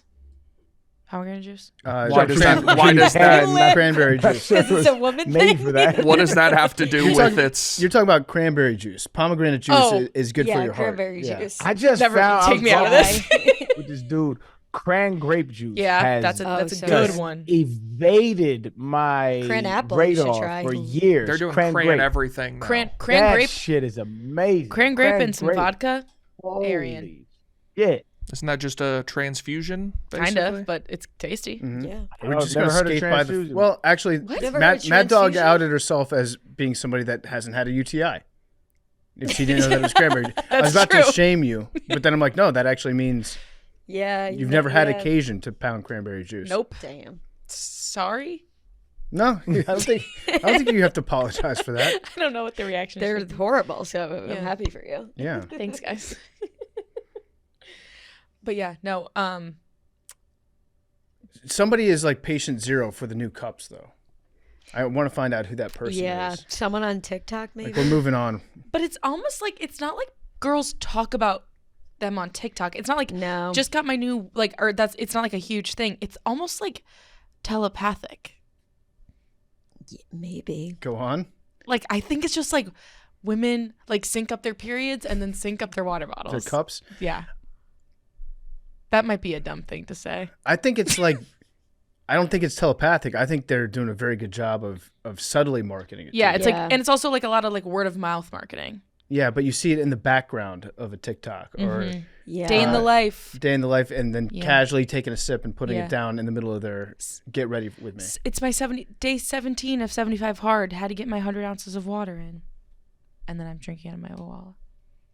Yeah, I also think a lot of girls like are like I need to drink more water. Like that's a big thing in the female communities. Like let's get more water in, and so it's It's a like big thing in females drinking water now. Just females. yeah, yeah. Dudes don't drink water. Well, Taylor Swift, she was seen with a water bottle. Yeah. Oh, that'd be. Oh, that would be massive. I that don't was think the I've thing ever with seen the glitter water. freckles last week. Taylor Swift wore glitter freckles to Travis's game last week, and then the woman who owns the business was like, "Oh my God, our sales have gone up like 750%." Oh, did y'all talk about Travis Kelce's ex? No, no, we we didn't, but I did didn't. see that. Yeah, I seen that. Kayla? That's wild work. What Wild. happened? Fill him in. So Yeah, it was Kayla weird. Nicole, who Mhm. is Travis Kelce's ex, went on Angel Reese's podcast, and That's a hell of a sentence. right. and Is her podcast better or worse than Talk to Her? Oh, Well, worse. well, I think Worse. we're pro talk. Yeah, talk to I'm it, pro so. Talk to Her. We're pro She's like talk not to it. funny. Yes, we are She's pro just- talk to it. Arian, You talk, missed that. Yeah, I'm not pro talk to it. Whoa. Talk to Her is funny. I'm never gonna listen to that, so I'm just gonna take your word for it. You should listen to the. Just watch a clip. Watch the episode with her and Bill Maher, and because I think you hate Bill Maher as much as I do, and when you see Bill like try to relate to her, Was Bill Maher actually on an episode? yeah, She went she was on his. his. I was know on she his. went on his. Yeah, I saw clips of that. and she just could not give a fuck what Bill Maher had to say about anything. And it was awesome. She's Yeah, so it was funny. it was weird too because he got a little creepy. Yeah, he said some weird shit. Yeah, Doesn't he kind of always though? yeah, he's a very strange guy. Yeah. But Kayla Nicole went on Angel Reese's podcast, and Angel Reese brought up their relationship and was like, "I loved you guys together," which is an odd thing to say with someone who broke up with their boyfriend 3 years ago. But Kayla was talking about like Angel asked, "Do you two ever talk still? Like, is your relationship, I guess, amicable at this point?" And Kayla was like, due to his new, like, I would give him a head nod in public, but due to his new situation, I can't like publicly acknowledge him or I would be attacked, which I don't think is a Taylor Swift exclusive problem. I think just like in regular life, like if you break up with someone and then you like see them out with their new girlfriend, you're not like, I don't oh think my she God. said like I'd be attacked. I think she was just saying like if I saw. I think it's different. I think it's I mean, definitely it's different. different. Yes, It is it is heightened. If your different. ex is now dating the number one pop star Right. in the world, I think it's a little different. Who But I don't happens think to that- have a rabid fan base. Right. But I don't think Yeah. that problem is exclusively for someone who is now dating Taylor Swift. I think it's it was prob- weird of at Angel this. Reese to ask Yes. the question. Yeah. I Yes. think Kayla handled it fine. Okay, Like, so she was like, we don't talk, but Nah, if I that's see not even him, what I was I'd talking wave. about. What, That's not even what the, part were that's you not even talking the part about? I was talking about Oh, the the part where she Tiana was Taylor like, part? The who? Where she was talking about Tiana Taylor? I didn't see the whole part. I just saw the clip where she was like, where she started talking about splitting, going 50-50. Right. She absolved stuff. Travis from that. Oh yeah, that was weird. She was What like, is this? So do you remember when they had just broken up and the whole thing was that they broke up because Travis was like frugal on dates with her? Do you remember that being like a headline? Yeah, I vaguely remember that. I'm not So- super in tune with his dating life. but Right. I do remember. A I story mean, like I wasn't back then, but like that. Yeah. I remember that being a headline of like Kayla Nicole says that they broke up because Travis would make her pay 50-50 on dates. And that got brought up on the podcast and Kayla was like, do I look like someone who would go 50-50 on a date? Like, no. Like that was never Right. an issue in our relationship, was like us splitting things. Which like, yeah, yes, makes perfect sense. Mm-hmm. And Oh, it did. what do you mean? Oh, did you think that I thought Travis Kelce would go 50-50? I think it's fair. And not on dates. Dates, I understand, but like That's with what I two think people were living together, saying. like no, I don't think they were talking about dates. They were talking about Oh, just like bill- life. like yeah, bills and shit like that. Well, Yeah. I am not in a place to have an opinion on that. In terms of like, I don't have millions of dollars or a husband or something, but What was her job at the time? uh, Was she making I money? have no I idea. don't know what her job is. Well, isn't she like a reporter kind of? Yeah, I think she's like a reporter or some shit like that. Yeah, it just says on-air reporter. Yeah, sports reporter. Because if he was making millions and millions, and she was making, I would, depending on where she worked, anywhere between $50,000 and $300,000 a year, I would guess. Yeah, like Um, that doesn't feel fair. It depends on what the bills are for too. Right, that's true. I don't know. I mean, if man. she was I by don't know, herself, dog. she'd be paying her bills. That's what I'm saying. Like, I'm not Yeah. okay. Like, you don't gotta pay the more. Yeah, to pay the No. mortgage, but you ain't gotta pay like what I'm saying. But like, if you living with me, like, you can't can't take care of the groceries, or you can't take care of the I think that's water. It's yeah. like something. I think that's You know a what I'm saying? different conversation. I also think, and Arian, you obviously like have a different view on this because you were an NFL player. Like, I just don't know how that's when you have such a high net worth. I don't understand like how you deal with something like that necessarily, like in a normal way. You have to communicate. You have to communicate. You have to be like, all right, listen, like, because I'm not one to disclose what my finances are to anybody, much less my significant other. Okay. Like, I just feel like your business is your business, my business is my business. But if we are living together, I feel like we should have these conversations. All right, like what kind of roles do we expect to play here? What say, what are you comfortable with? What are you not comfortable with? Bills, are you comfortable paying this? Or you're not gonna like. At least you have to be very communicative in order for it to be diplomatic. Right. Yeah, no. So I have no idea. I think the backlash, I thought the backlash in the original thing with Kayla and Travis was about him like making her split dates.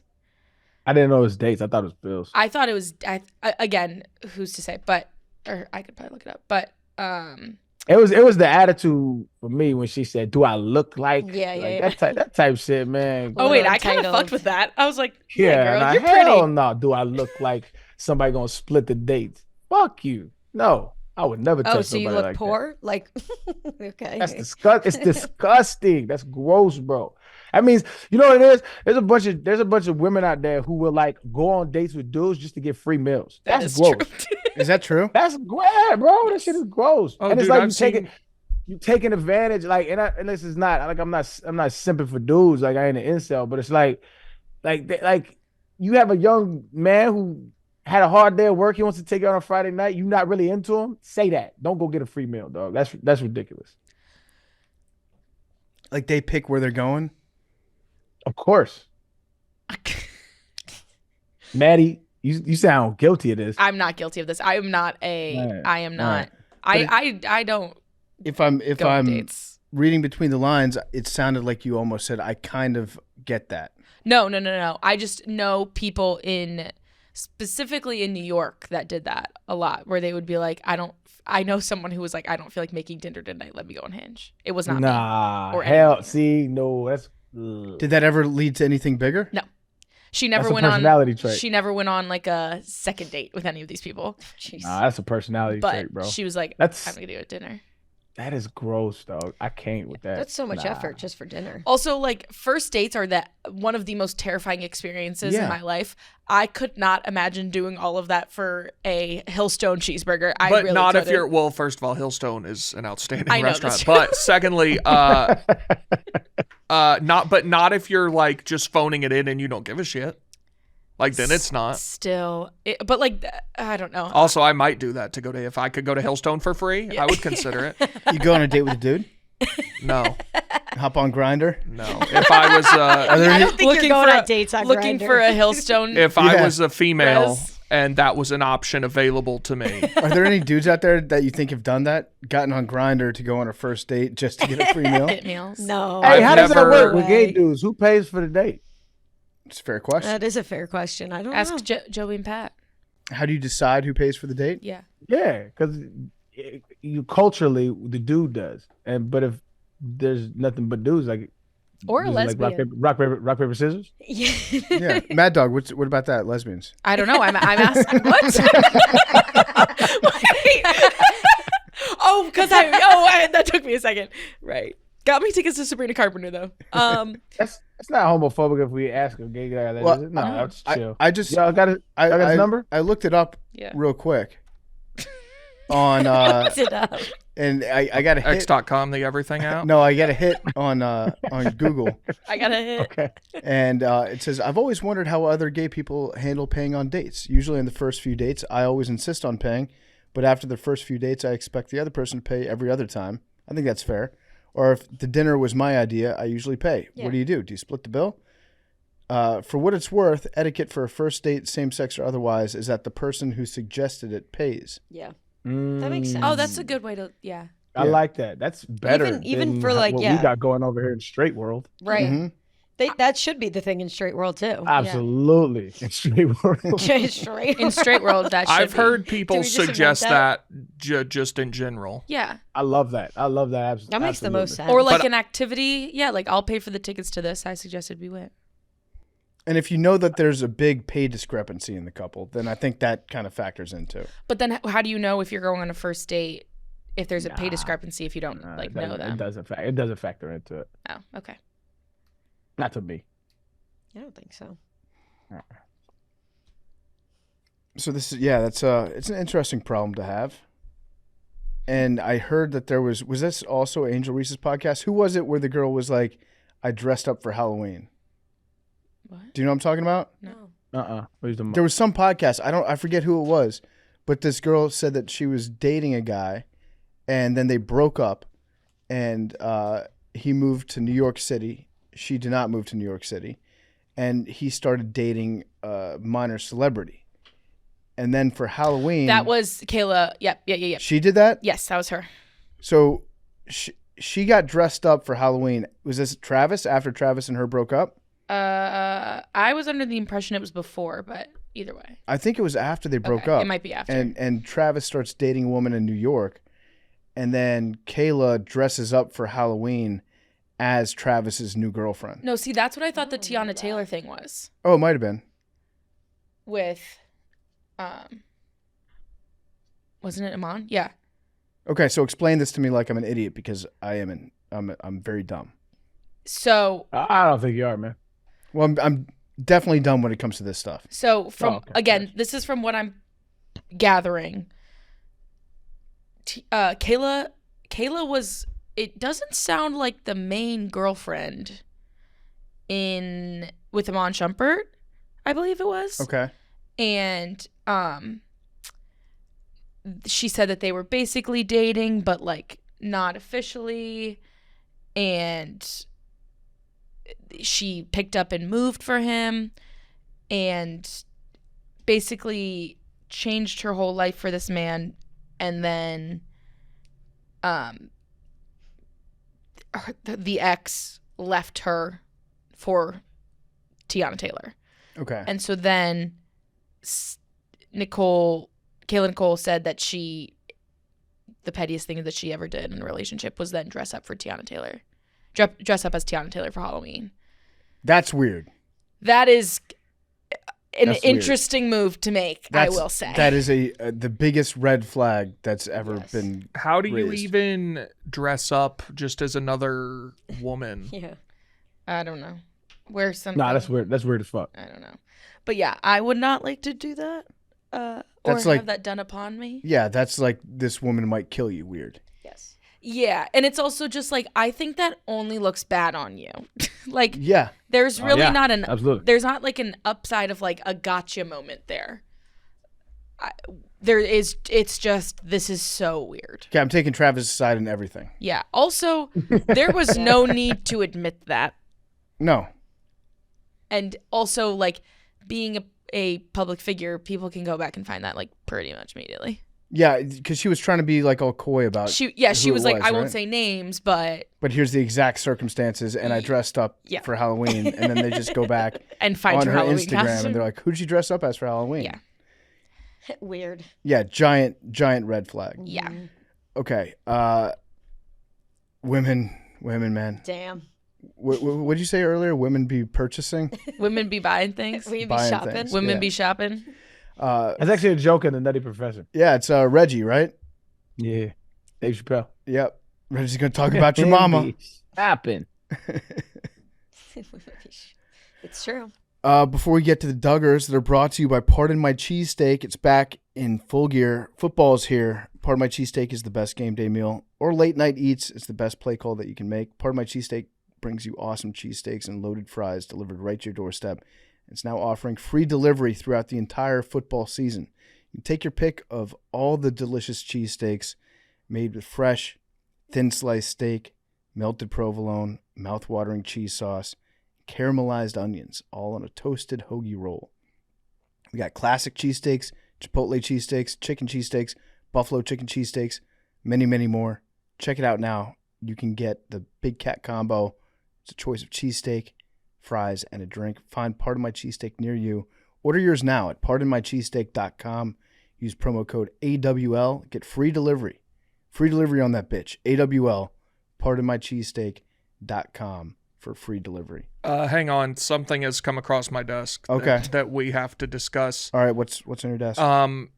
And we've talked about this before. Have you seen Stevie Wonder was at an NBA game last night or the night before, and he was looking at the Jumbotron? No. Just go search Stevie Wonder. I'm looking at on it right X, now. the Everything app. Everything's happening on X. It all happened on X. Stevie Wonder. Oh, wow. I mean, this guy's Wow. just straight up not blind. Look at him. Yeah, look at him looking. Look at this guy. I mean, just add this to the mounting body of evidence. He's just not blind. I think, okay, so my actual theory on Stevie Wonder, I don't know if I said this on the show or not.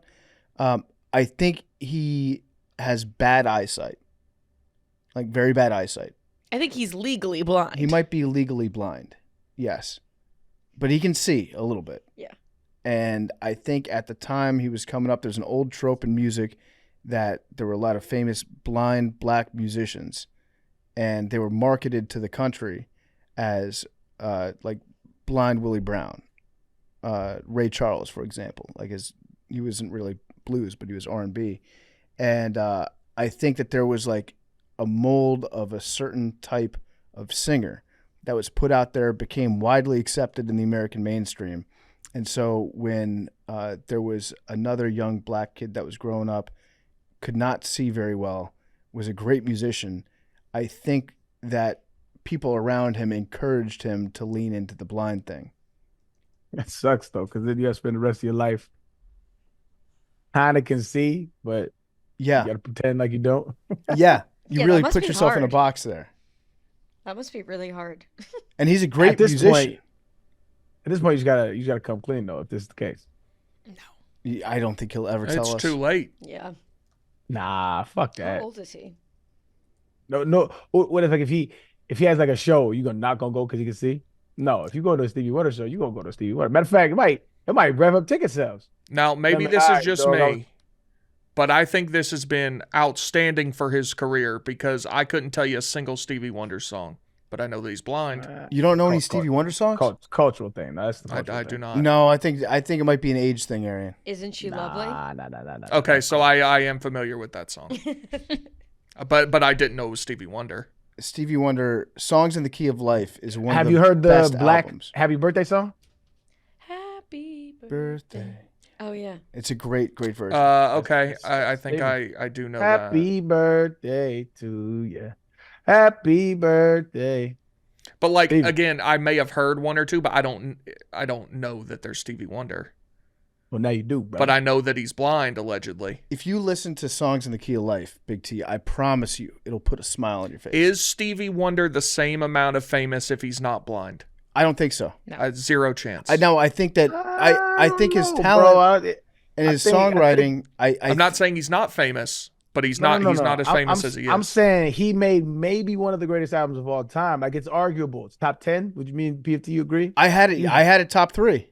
Oh, you did. That's right. That's Yeah. right. Yeah, bro. So that's one of the and I mean that's not I mean you get a lot of arguments from Stevie fans like that's not his best album, but like he's an amazing artist. Like he probably leaned in to maybe give him some credence, but he would absolutely have made timeless music, blind or not blind. I agree. Like, I agree with classics. that. But I think that he's so much more well known because he had that like marketing buzz around him of being blind. Now his music and his actual songwriting, he deserves to be one of the most famous artists of all time, regardless of if he can see or not. Let's hear that. Hey, you've heard Very Superstitious? Very superstitious. Right. Yeah, you know it. That's Stevie. How about this one? How about this one? Isn't she lovely? We already did that one. Mhm. Oh, damn, I didn't hear it. My fault. Yeah. Yo, well, you've heard that one. Sign still delivered. I'm yours. Okay. So I know a couple, Telling but you, I'm again, telling you, didn't you know a know. lot of Stevie songs, bro. Right. I'm But telling there's you, a dog. difference in being familiar with the song and knowing who it's by. Like X song is by whoever. I don't know that those were Stevie Wonder. Okay, how about this one? No idea what that is. Get my feet to higher ground. It wasn't a very good Nothing. rendition of that. It was perfect. So, I was gonna say, even if I knew what the song was, I don't think that would have prompted it. I was doing the Chili Peppers version. I knew what you were doing, but I was like, maybe a couple notes off. Ribbon in the Sky. Come on, man. Ebony and Ivory. Oh, bro. I think we've exhausted the ones I know. Master Blaster is his best song. Pause. Master Black. Hey, that is the most slept on Stevie song there is, PFT. It's one of my favorite songs, just regardless. I might have that in my top 10. Break up, down. We're jamming. That shit's hard, bro. Yeah. All I He know says, come to Zimbabwe. is that a problematic accent you just did? No, I'm doing Stevie. Okay. A perfect job. The Jamaican accent that go viral every like half a year or so. That guy's awesome. Thanks. No, it's the guy. He's got like a skullet. Me fuck pussy done red. Oh, I've seen that. Yeah. You know who has the best Jamaican accent? Oh, Jamaicans, PFT. That's true. Who were you gonna say, PFT? I was gonna say. Well, now I forget who's got the best. Steven Seagal. He has a song. Listen to Steven Seagal do his Jamaican accent. I think the first line of the song is "Me wande punani." What's it called? I gotta look this up. Steven Seagal. Me wande punani. Steven Seagal, man. What's he up to? Is he chilling in Russia right now? I forgot he had a Russian ties. It's called, I don't know, Strut? Yeah. Ladies saw me want the punani. Yeah. I think she may be Jamaican. Yeah. Also, Steven Seagal, great guitar player. I don't know if you've ever seen him playing a guitar solo, but he does like one note, and he's pretending that he's jamming out on this one note. It's fucking awesome. You know who else did that? Lil Wayne. And it's one of the funniest shit you'll ever see, dog. Really? It's like a half of a solo lick, and he would just, it was like, you know, in the Party Like a Rock Star, that era. Yeah. He took his shit on stage and he hit like 3 notes. It was fucking hilarious, dog. Well, you only need 3 notes if you play them in the right order. Let's see Lil Wayne guitar. I gotta watch this again. Yeah, Oh, yeah. This Lil Wayne guitar song. He doesn't even have a pick. Nah. He's just like touching the string with his right hand. Let me And see. the fans going crazy too. Look at him.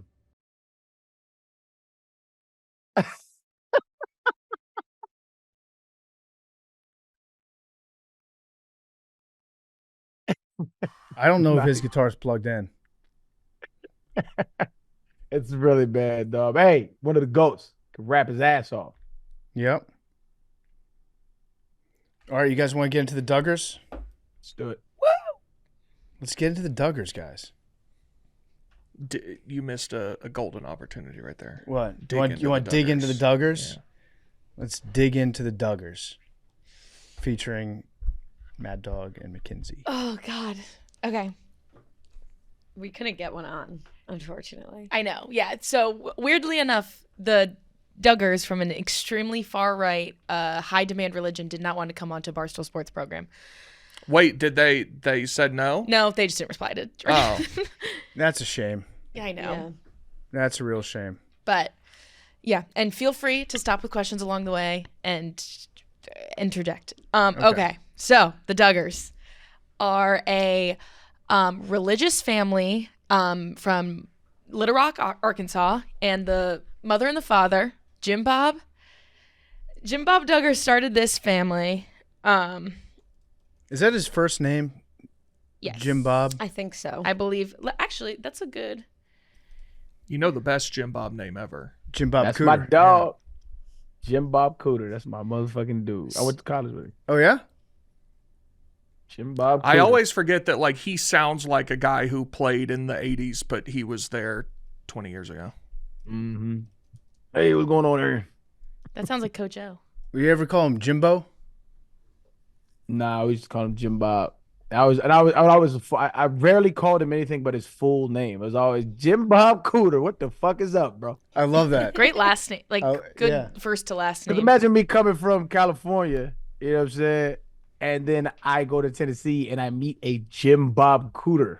You know what I'm saying? Yeah. Like I had never. That's like, of course, there's a Jim Bob Cooter here. Why wouldn't there be? Oh, he's a OC for the Colts. Mm-hmm. Yeah, yeah. I thought he was about to be 95 years old when I just looked him up. No, Jim Bob Cooter. He was also, I want to say was he interim head coach for the Lions at one point? Believe so. Maybe when Caldwell got fired. Yes. Or wait, He was with the Lions for a long time. he was the so OC of the probably. Lions from 2015 to 2018. And I think they might have elevated him for like 2 games. What an interesting looking fella. Oh, Jim Bob. Jim If you're Bob out there, Cooter. man. Hope you're doing well, my brother. I He's think from- doing real well. He's from Fayetteville, so he's from the same area. Fayetteville, Tennessee. Oh, sorry. Mm. I thought it said Arkansas. Yeah. So, okay. Jim Bob and Michelle Duggar are the patriarch and matriarch of this family. They are both from Northwest Arkansas. Jim Bob grew up in this high demand religion. I'm not going to call it a cult, but a high demand religion.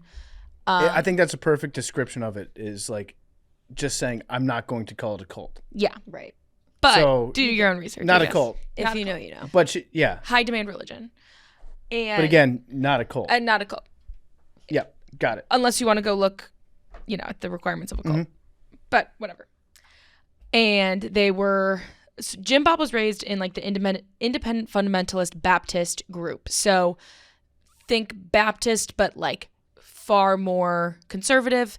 And they appealed more to, and I'm not an expert in like Baptist churches. I think Big T would be more inclined to have an opinion on this. But the whole thing with independent fundamentalist churches like that is that they only really have like authority with their local church.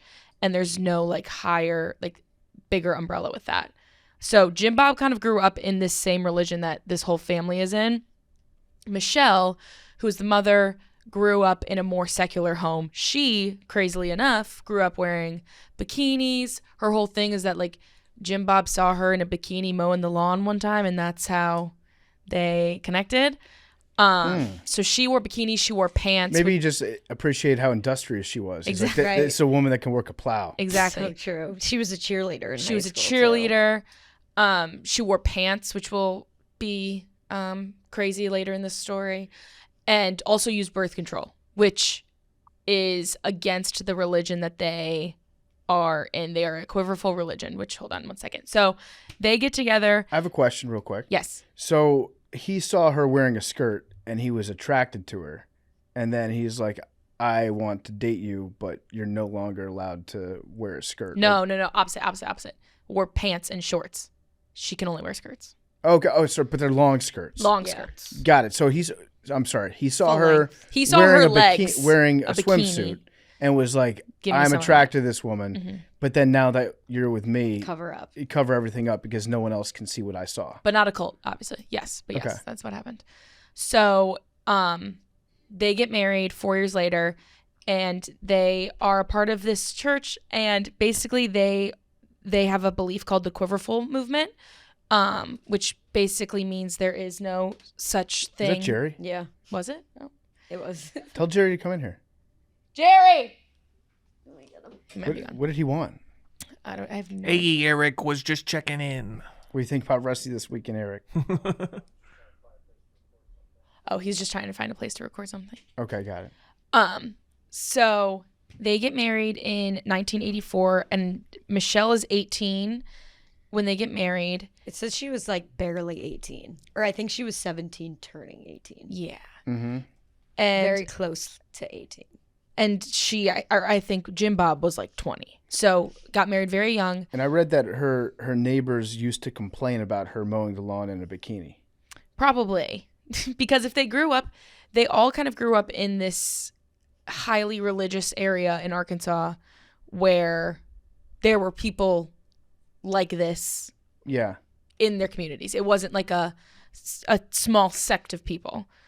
My religion says that my neighbors aren't allowed to dress how they like. That's Right. what they were saying. Yes. Okay. So Oh, he was 19, it says. Yeah, and she was 18. So they get married, and she is still on birth control. So they're not fully in this like crazy high demand thing quite yet. She's on birth control. They got married in 1984, and they had their first son, Josh, in 1988. So there was a period of time when they weren't popping out children every 18 months. And then after that, they had their first son. They had a miscarriage while Michelle was taking birth control. And then they basically took that as the birth control destroyed our baby in womb. And birth control is of the devil. And so she was no longer on birth control and was doing nothing to prevent pregnancies anymore. Okay. And rhythm method, right? That's what they call it. yeah, and their religious group is kind of a they're kind of ambassadors for this quiverful movement, which basically means like you will not turn away a child of God, so you should have as many children as you possibly can. Hence how they have 19 children. And the quiverful, that means like if you have a bunch of kids, they're all your arrows. Yes. Because a quiver is that thing that you sling over your shoulder. Yes. Yes. Although they say that they're not part Yeah. of that, But I think. But yeah. So they start having children, and they become involved in a group called the IBLP, which is the Institute of Basic Life Principles. And that was founded by bad man Bill Gothard in 1961 to promote like a moral way of life. And it was meant to support conservative Christians during the civil rights movement, when they felt that free love was being celebrated and drug culture and things associated with the civil rights movement. Mm-hmm. So Bill Gothard came in and said, hold on, I need to stop this right now. Let me get some people on my side of things. Hang on. Drug use and like hippies is not civil rights. But it said civil rights movement was gaining traction as well as. Like, That seems like a convenient. Anyway, continue. so IBLP starts, and then with that, the core belief is that the children should always obey their parents. And it still exists to this day, but weirdly enough, Bill Gothard has been condemned and taken out due to child sexual abuse. Mm. Who could have seen that coming? I might be painting with a broad brush here, Paint. but it seems to me that a lot of people that use any sort of religious pretext or moral pretext, not always religious, but any sort of pretext to cover up women, they typically do that because they have deep insecurities about their own sexuality in some I think way. that's a fair painting to paint. Where it's like, I don't want anybody to see this person the way I see them because I'm somehow afraid, either in my own masculinity or in just my own confidence, that I will not be able to keep this person unless I make them look less attractive and desirable to the outside. Yeah. That is, and also just to note, this Bill Gothard, who his whole movement was have as many children as possible, they should obey their parents, was never married and never had children. Yeah. Just, again, giving you context to that. Got it. So part of that is that, like, extreme obedience to the parents, especially the father. Obviously, like, the father is the master of the house, and the members of the IBLP operate under an umbrella of protection. So it starts with basically Christ has the biggest umbrella over your life, and then husband holds the next biggest umbrella. What if Jesus tells the wife to leave her husband for Jesus? That is not a thing in this religion. Okay. So it goes, Jesus is the first umbrella, the husband is the second umbrella, and then the wife, and then the children fall under that. That also implies that it's always raining. Yeah, that is true. Which is a weird way to look at life. That is true. Like the world is you will hate the world, so you need somebody to shield you from the world. In fact, you need more than one layer of umbrella. By the way, several. who uses multiple umbrellas? members underneath of each other. It's Yeah. actually Mary more- Poppins. Actually, more dangerous to use two umbrellas at the same time because they could rub against each other, higher risk of and getting then struck by lightning or and something. then some of the rain will get through. Again, this is not a soundproof religion or foolproof religion. Mm-hmm. So this is the kind of structure that they functioned under where, Christ is at the center and you should have obedience to everyone above your umbrella. So obviously the wife submits and is obedient to the husband. She should be in the home. She should be a homemaker. She should not. Obedience is a wild term to place upon your wife. It is thrown Mhm. around constantly in this. That is religion. wild, bro. Cause imagine telling the shorty about you better obey me. Yeah. That shit is wild, Yes. And then also, like, on top of that, it's like you are obeying me, and then also we are having literally as many children as possible. Like, basically, you are you are used to make more humans. The obey thing is weird too because it also casts like a childlike thing upon your wife, So funny you mentioned that. which is bro. like Dog. That's dog- what you say to your dog, bro. a dog. Yeah, a dog or like a kid who's expected to do what you tell them to because you're the one that's responsible for guiding them. Mm-hmm. So And you're saying that about your wife as well. Yes. It's like those Wow. two relationships should be separate. completely different Yeah. in how you treat each other. So funny you mentioned the child-like or the dog-like thing. So one of the characteristics of the women within these religions is one of the like mantras is keep sweet, pray, and obey. And they have these extremely high-pitched voices. So if you listen to Michelle Duggar talk, she talks like this, and she talks very, very quiet and very, very high-pitched and has and everything is so great all the time. And all of them talk like that. And people say it's because they have almost like a childlike mentality Now, because of that sort I of have a theory. Yes. Women with extremely high pitched voices cheat more often than ones without them. Okay. Okay, yeah, go on. That's it. I don't got no evidence to back it up. That's just how I feel. I think that, again, painting with a broad brush, Right. not always the case. Go on, Picasso. You've already painted a masterpiece. Thank you. But I think that women that have higher pitched voices, it goes back to them getting stuck in a certain time or a certain mindset as they're growing up when they experience some trauma. And I think that if you have not all the time, but I think a lot of women with like child voices had something very bad happen to them when they were younger. Well, and a lot of them grow up in this extreme, Chaos.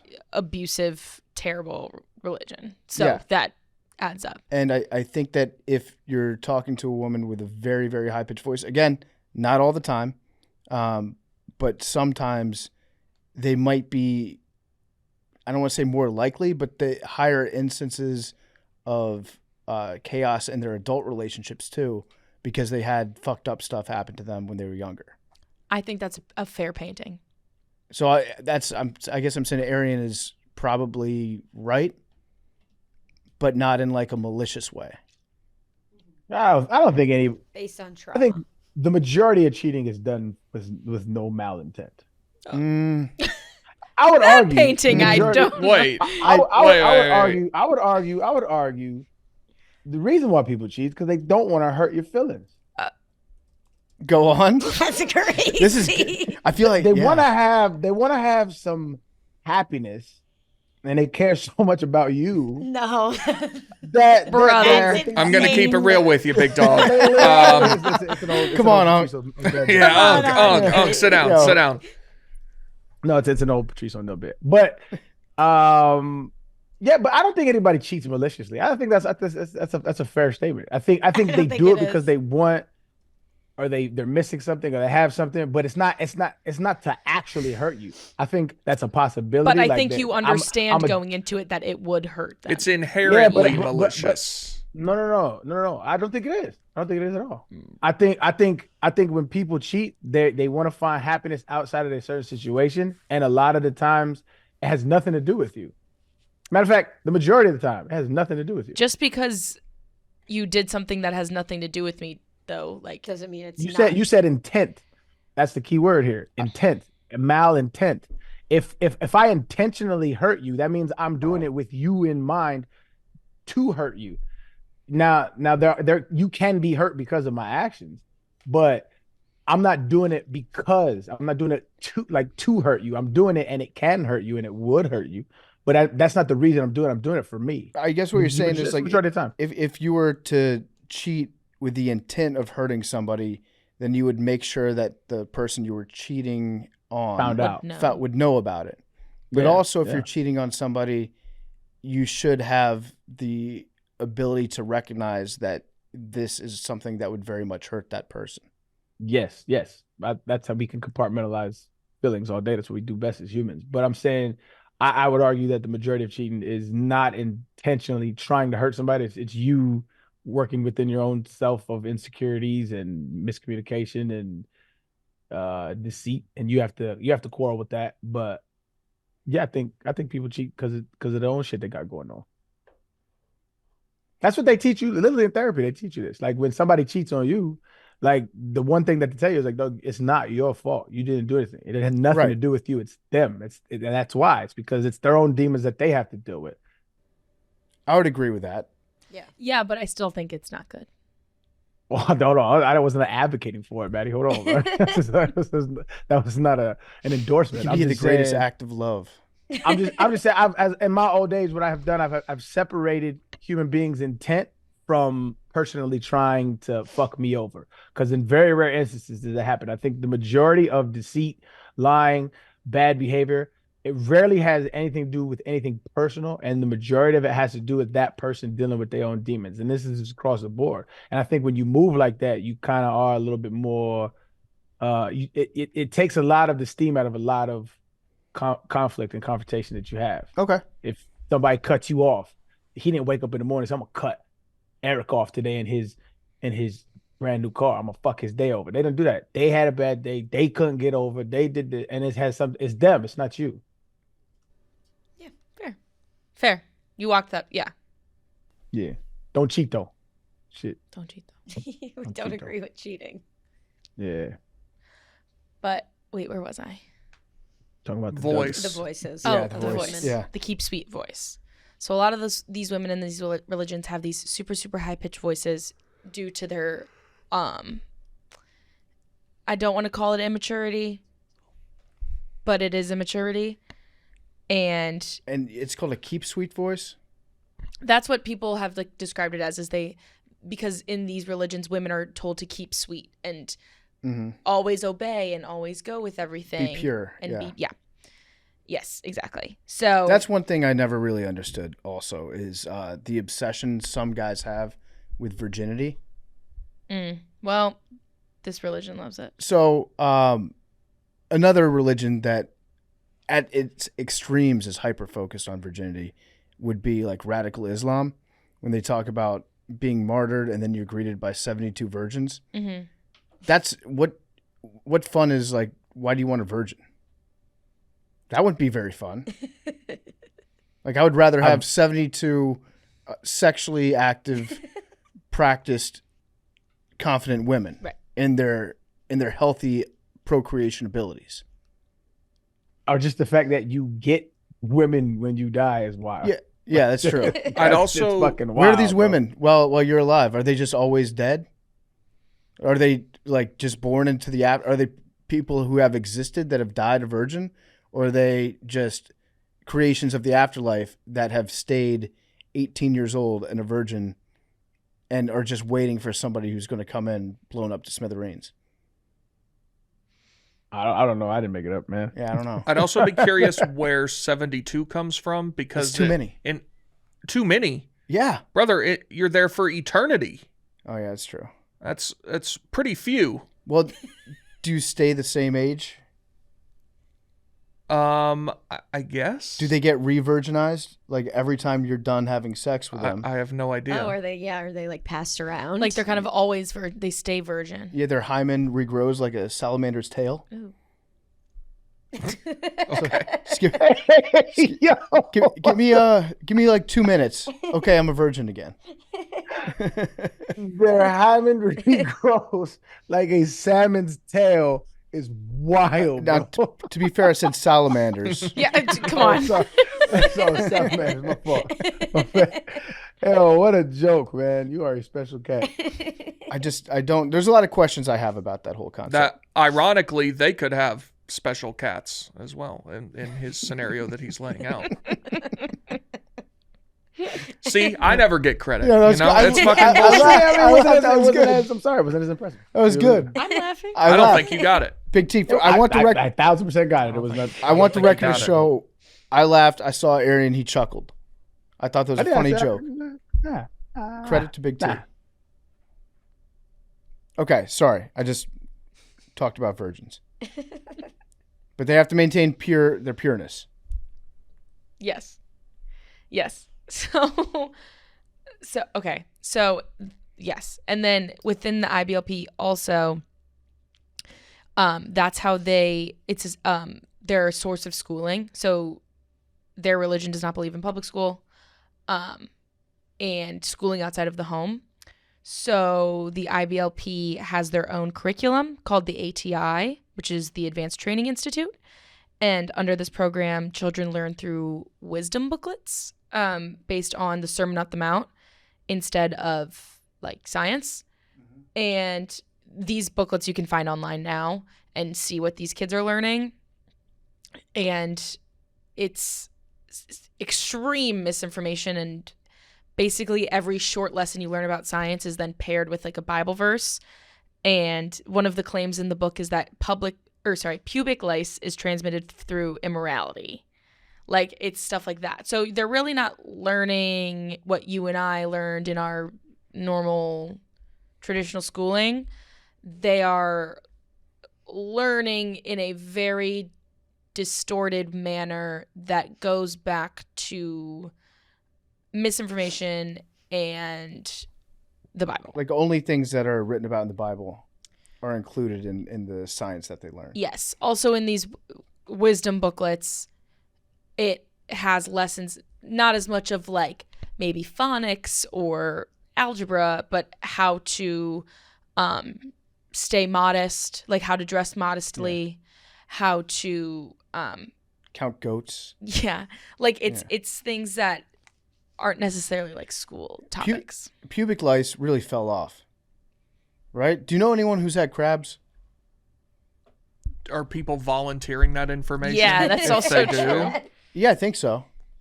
I know someone who's had crabs, Oh, you have? like in college.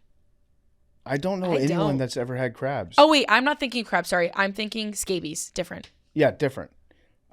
Crabs are pubic lice. The little guys that crawl around their pubes. How many people? So you said you think it would be normal to tell someone that. How many people in your life, if you got that, would you tell? If I got in college, definitely my buddies. Really? Yeah. Because it's not like a bad. It's not even STD. I don't think, because it's like Lice. No, it's definitely an STD. Is it? Well, isn't it sexually transmitted? It's sexually transmitted, but I don't think it's a disease. Well, it's actually not a disease, guys. It's no, just it's a sexually transmitted infestation. Well, isn't STI also a thing? It's infection. Sexually transmitted infestation. That's funny, you man. got like crab. I don't think it's that shameful, because if you get crabs, you just get crab shampoo. I'm not saying it is or it isn't. I'm just saying it would be a weird thing to go around telling people. I'd probably tell like my sister, because I'd be like panicked. I'd be like, what do I do? I just feel like it was much more a part of the cultural zeitgeist in like the 90s than it is now, where like sitcoms would have jokes about crabs. I was gonna say, I feel like it had their time. It's like being funny, like when the name Bob was funny, like 15 years ago. Yeah, or like Wait, was Bob was funny? Did you miss that? That was like the shit to say in my school, like Bob. Wait. So I you don't know would about that. you would say Oh. the name Bob and people would laugh? Yeah, you'd Get write it? it on your hand, and you'd have like a Bob jumping around. Big T doesn't get it. No. Yeah, that was big in my grade school. Named Bob. I don't get to see. What is Yeah, this? I don't- I couldn't tell you what's funny about it. But, Right. That I guess that's what we're getting at. The is Bob era. Where was the humor? Right. I was in my Bob era for real. And you'd have a Bob. You'd have a little. You'd draw. What a was little that? one. I still don't get it. What is? Literally couldn't tell you. We just thought it was funny. We would Now just say I'm it. familiar Say with Bob the and you tramp laugh? the hand trampoline. Hand trampoline. Then that would be Bob. Or you'd write Bob on your hand for some reason. I don't know. That may have been just a you thing. Catholic- Everybody remember, right? When Bob was funny. all girls know. Catholic school thing. It's like pop. Maybe. No, Just this was something when that I you was say still in the going to school with Midwest. boys. Oh, okay. This was pre all girls. But yeah. I do think I've watched like a lot of movies and TV shows from like the 60s, 70s, 80s, 90s, and always like the older people would be like, "Oh, you got crabs." I had crabs one time in the service, that sort of thing. Yeah. Yeah. But yeah, crabs really fell off. Thank God. I wonder, yeah. It's not that bad of an infestation. I bet you. Yeah, I agree. I bet you Squeaks might know something about crabs. That's the kind of guy that would get crabs and then Tell his roommates. He would Dudes. tell us. you want to see them? I got crabs. Check it out. He would tell his 9 roommates. Yeah, look at this. I tweezed one off. You want to put it in a terrarium? About 3 million people in the U.S. get pubic lice every year. That's 1% of the nation. Yeah, I feel like that's a pretty big number.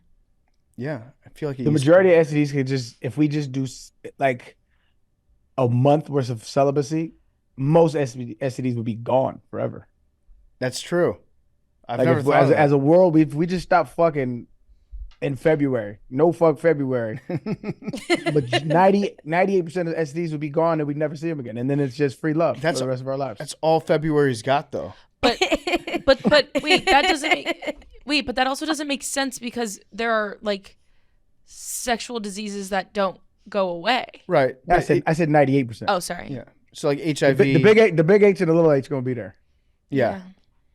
But yeah, you take the month to go on antibiotics. Everyone gets a shot of penicillin the night before the Super Gonorrhea Bowl. gone, syphilis gone. Yep. That sounds just- an awful Chlamydia, lot like gone. 15 days to slow the Fucking- spread. Yes, that's right. Yeah. People follow the rules then.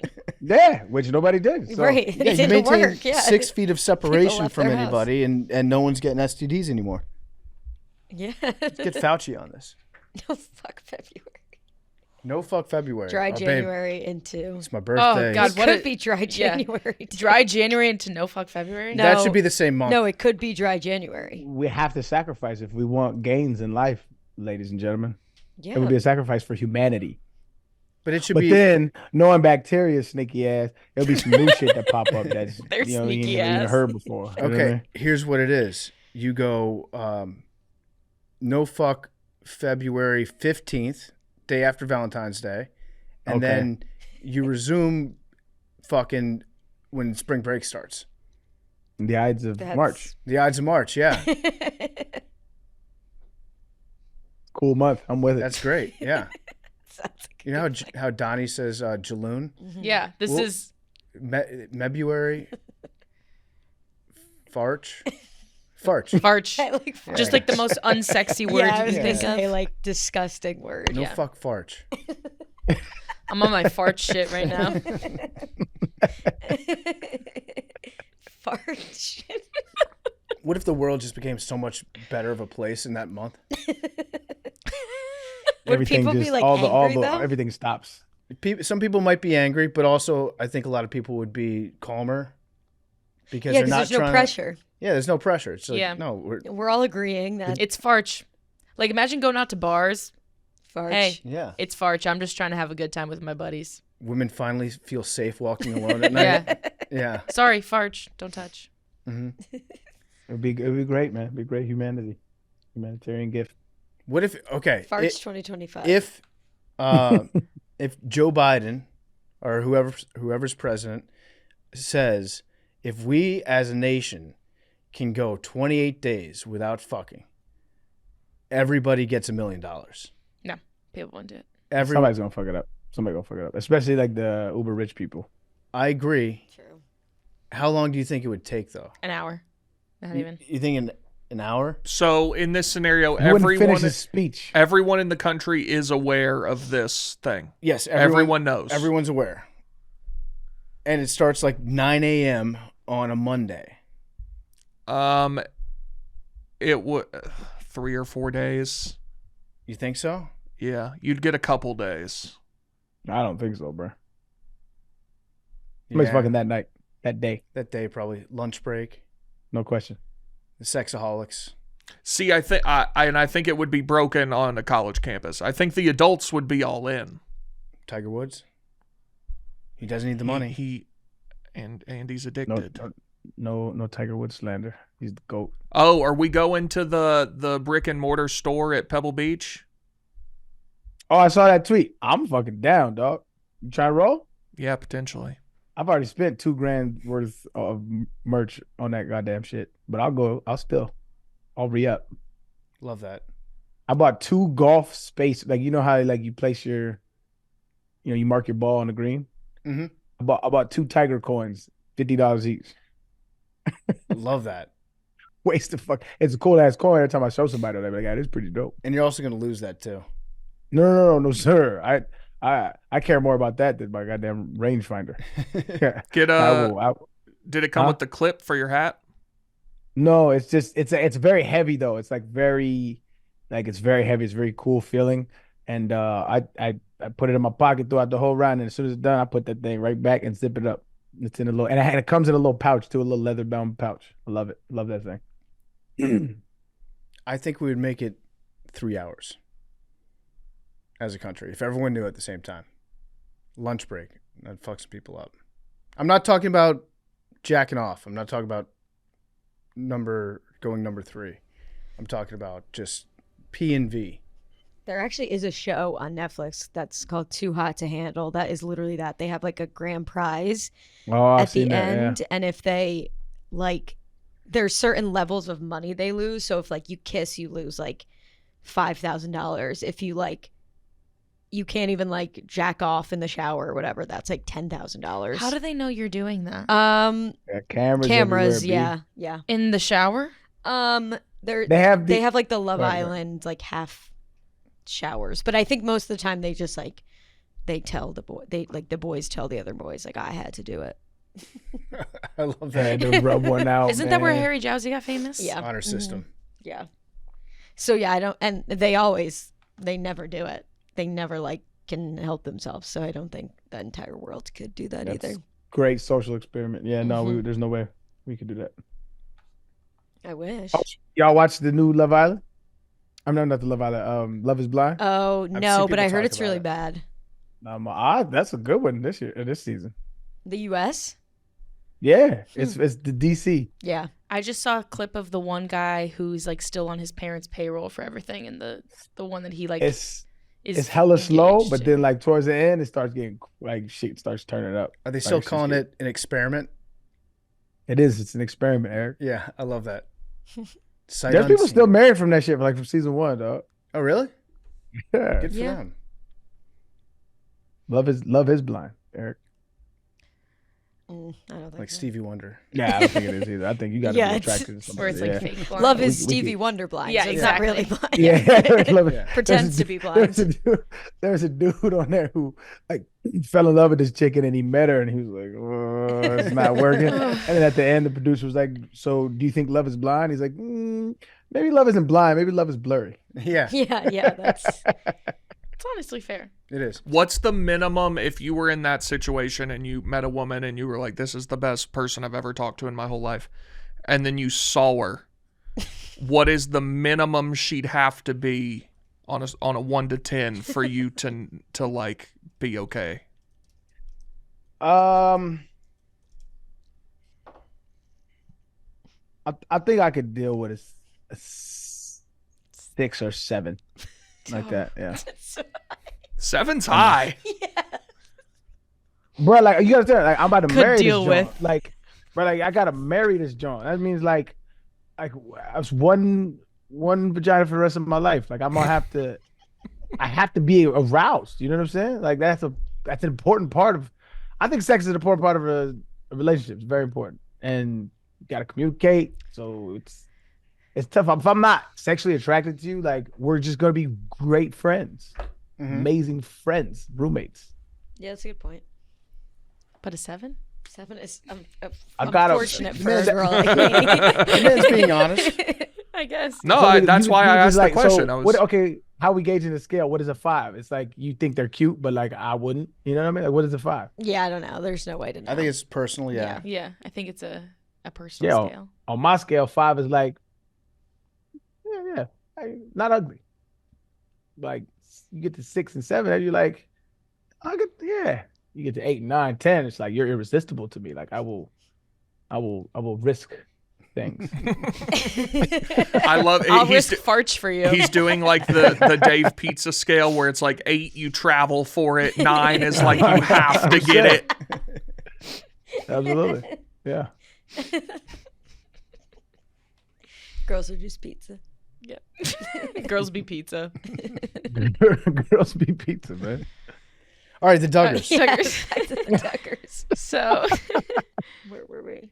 We'll get back to the Duggars in a second. Brought to you by Stella Blue. If you're a coffee lover, Stella Blue is here for you. The weather's cooling down. It's jacket season. Dipped into the 40s and 50s here in Chicago. Perfect hot coffee weather. Went for a walk on Saturday morning. Got some hot coffee. Hits different in this type of weather. Fall's here. Football season. Autumn. Leaves falling. Cool breeze. Crisp mornings. And they demand a hot, delicious cup of coffee. Stella Blue's seasonal flavors deliver just that. They got maple pumpkin pie, apple crumb cake available in both ground and K-cups for your convenience. It's the autumn flavors. They're delicious. The apple crumb cake is awesome. The maple pumpkin pie is also very, very, very good. We're also bringing back the fan favorite butter cookie. It's the most popular flavor ever. Butter cookies also great. All these flavors are perfect. Nothing tastes like fall like a nice hot cup of Stella Blue. The apple crumb cake is my personal favorite. We've also got the new Bully Beans Espresso Roast. It's smooth, it's rich, it's packed with the power that you need to tackle the holiday hustle. Go grab Stella Blue Coffee's seasonal flavors only today at StellaBlueCoffee.com. Use promo code MACRO. If you go to StellaBlueCoffee.com, promo code MACRO, get 20% off any order of $25 or more. I had some Stella Blue this morning. I'm going to have another cup, actually. I'm going to have 2 cups of Stella Blue today. Check it out, StellaBlueCoffee.com, promo code MACRO, 20% off any order of $25 or more. Back to the Duggars. So they're schooling. Oh yeah. So they trained under this ATI, and the whole thing is that the mother is the one schooling them, and they basically learn nothing of real hard value. And this leads us to, I feel like, the beginning of Jim Bob's career in real estate and politics. Okay. So Jim Bob Duggar was a Republican. He was elected as a Republican in the Arkansas House of Representatives in 1998, and he served for until 2002. And in 2002, he ran for the Republican nomination of his U.S. Senate seat and against the incumbent at the time, Tim Hutchinson, and he lost. And Jim Bob wrote in materials for his failed Senate campaign that he believed incest should be punishable by death.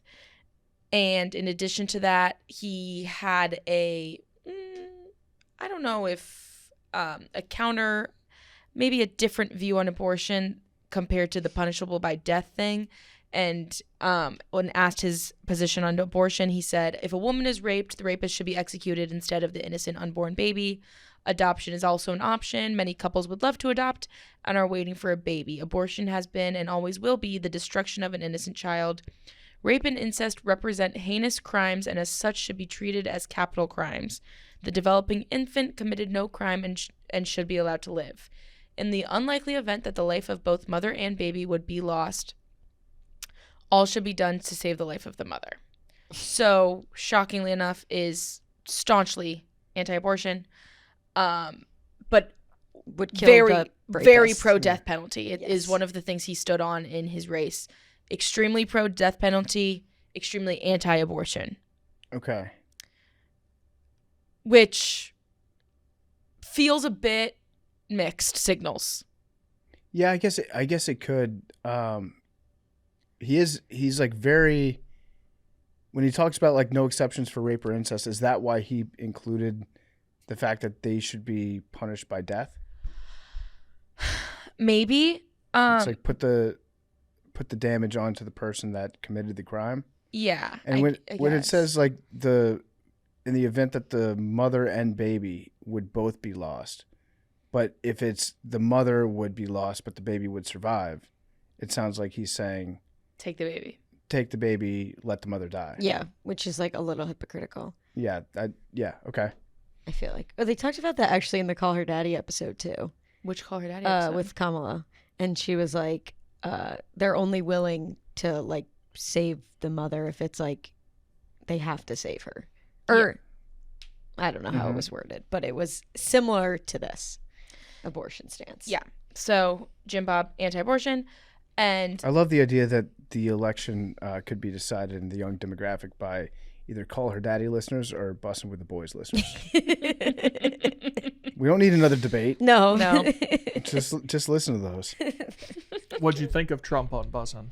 I thought he just had like a normal conversation. He's very good at doing the weave that they talked about. Like they would start talking, then 5 minutes later, he would come back and be like, "Oh yeah, there was a question there that I did not answer." The San Francisco quarterback, right? He's been very good. I think he's been very good. Yeah, I did listen to his takes on sports. He doesn't like the new kickoff.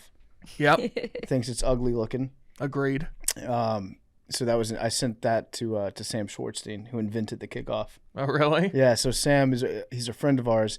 He was in charge of rules for the XFL, and Sam put in so much work trying to figure out how I can like make the sport more fun, easier to adapt with the rosters that we have, all this stuff. And so he played for Jim Harbaugh at Stanford. He was a center for Andrew Luck, and Harbaugh was the coach then. And Sam is a very smart guy. He's at Amazon now. He's working with like Thursday Night Football, Prime Vision, all this stuff. And so he invented that kickoff for the XFL.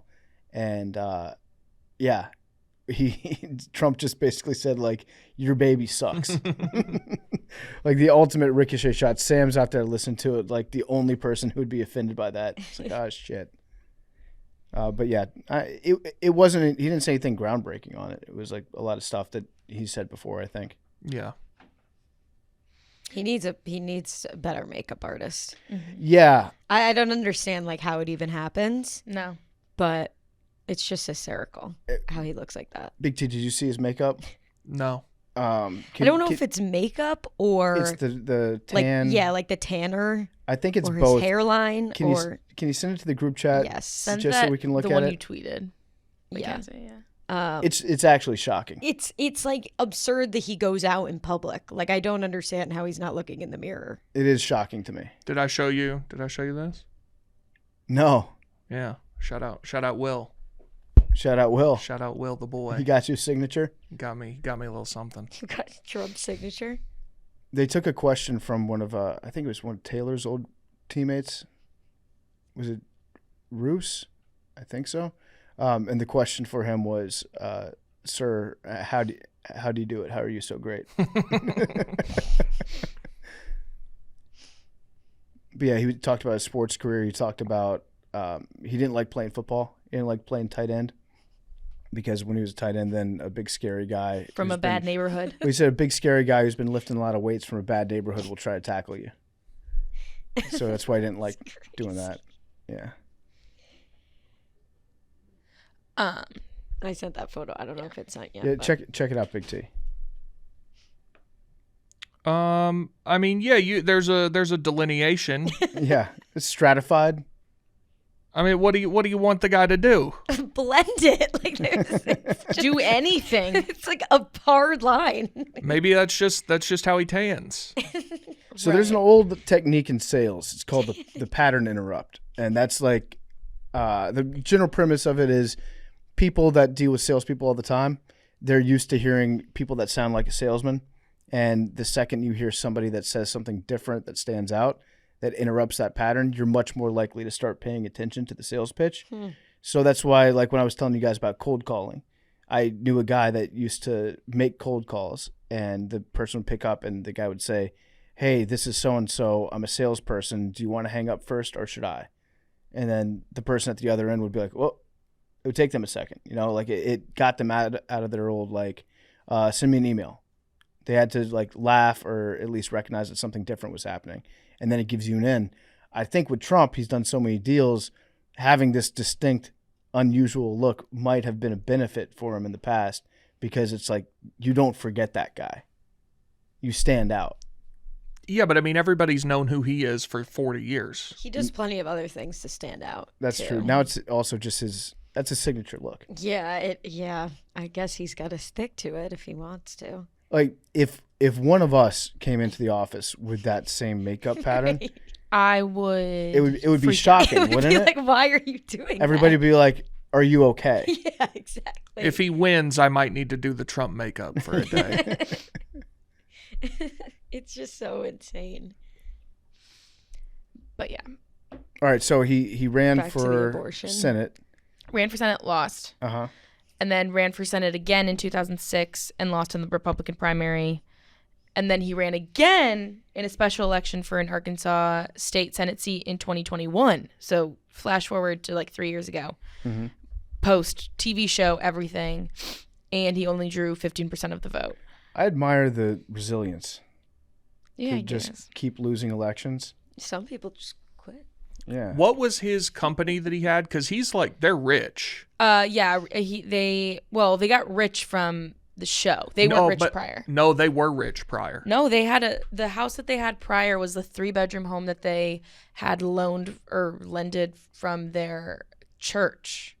And then once they got the specials, then they built this compound that they live in now. I like that the church just gave them a place to live, like it's charity, like you would do for somebody whose family was going through hard times or someone who was unable to work.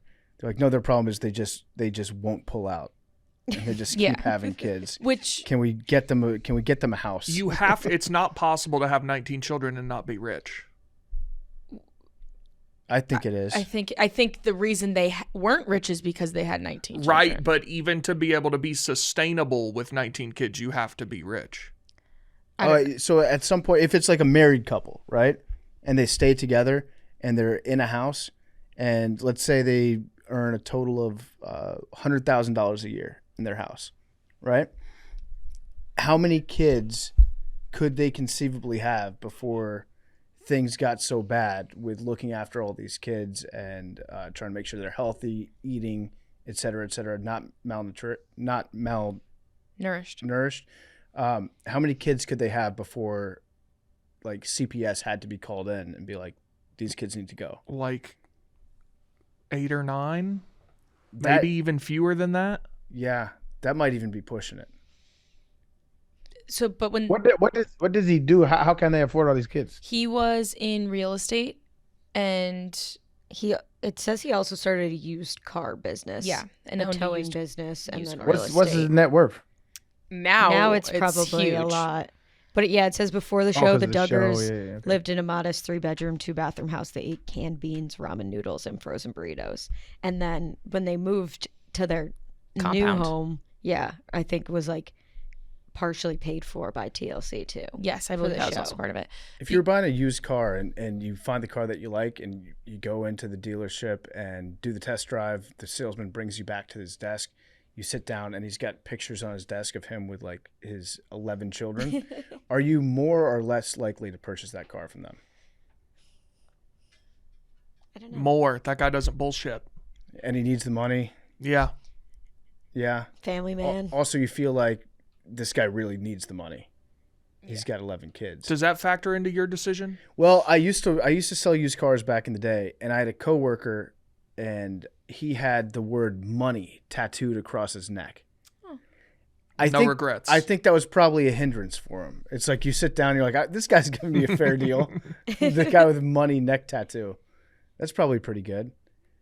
I think I'd probably be more likely to buy a car. Just be like, this guy really needs this commission. His family's not going to eat.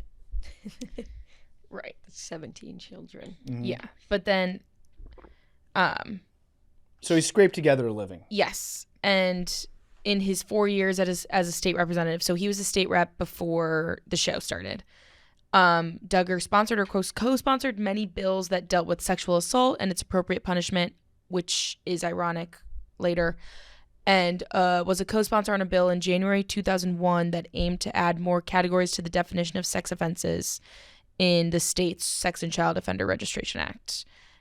He also pushed anti-abortion legislation, including being a lead sponsor on a failed 1999 bill that would make abortion punishable by the death penalty, with the exception of saving the mother's life. And he also co-sponsored a bill that prevented anyone convicted of a felony sex offense from being eligible for parole. Okay. So that's kind of his background. Do you want to talk about Michelle's background? Yes. So she was a cheerleader in high school. Like we said, she didn't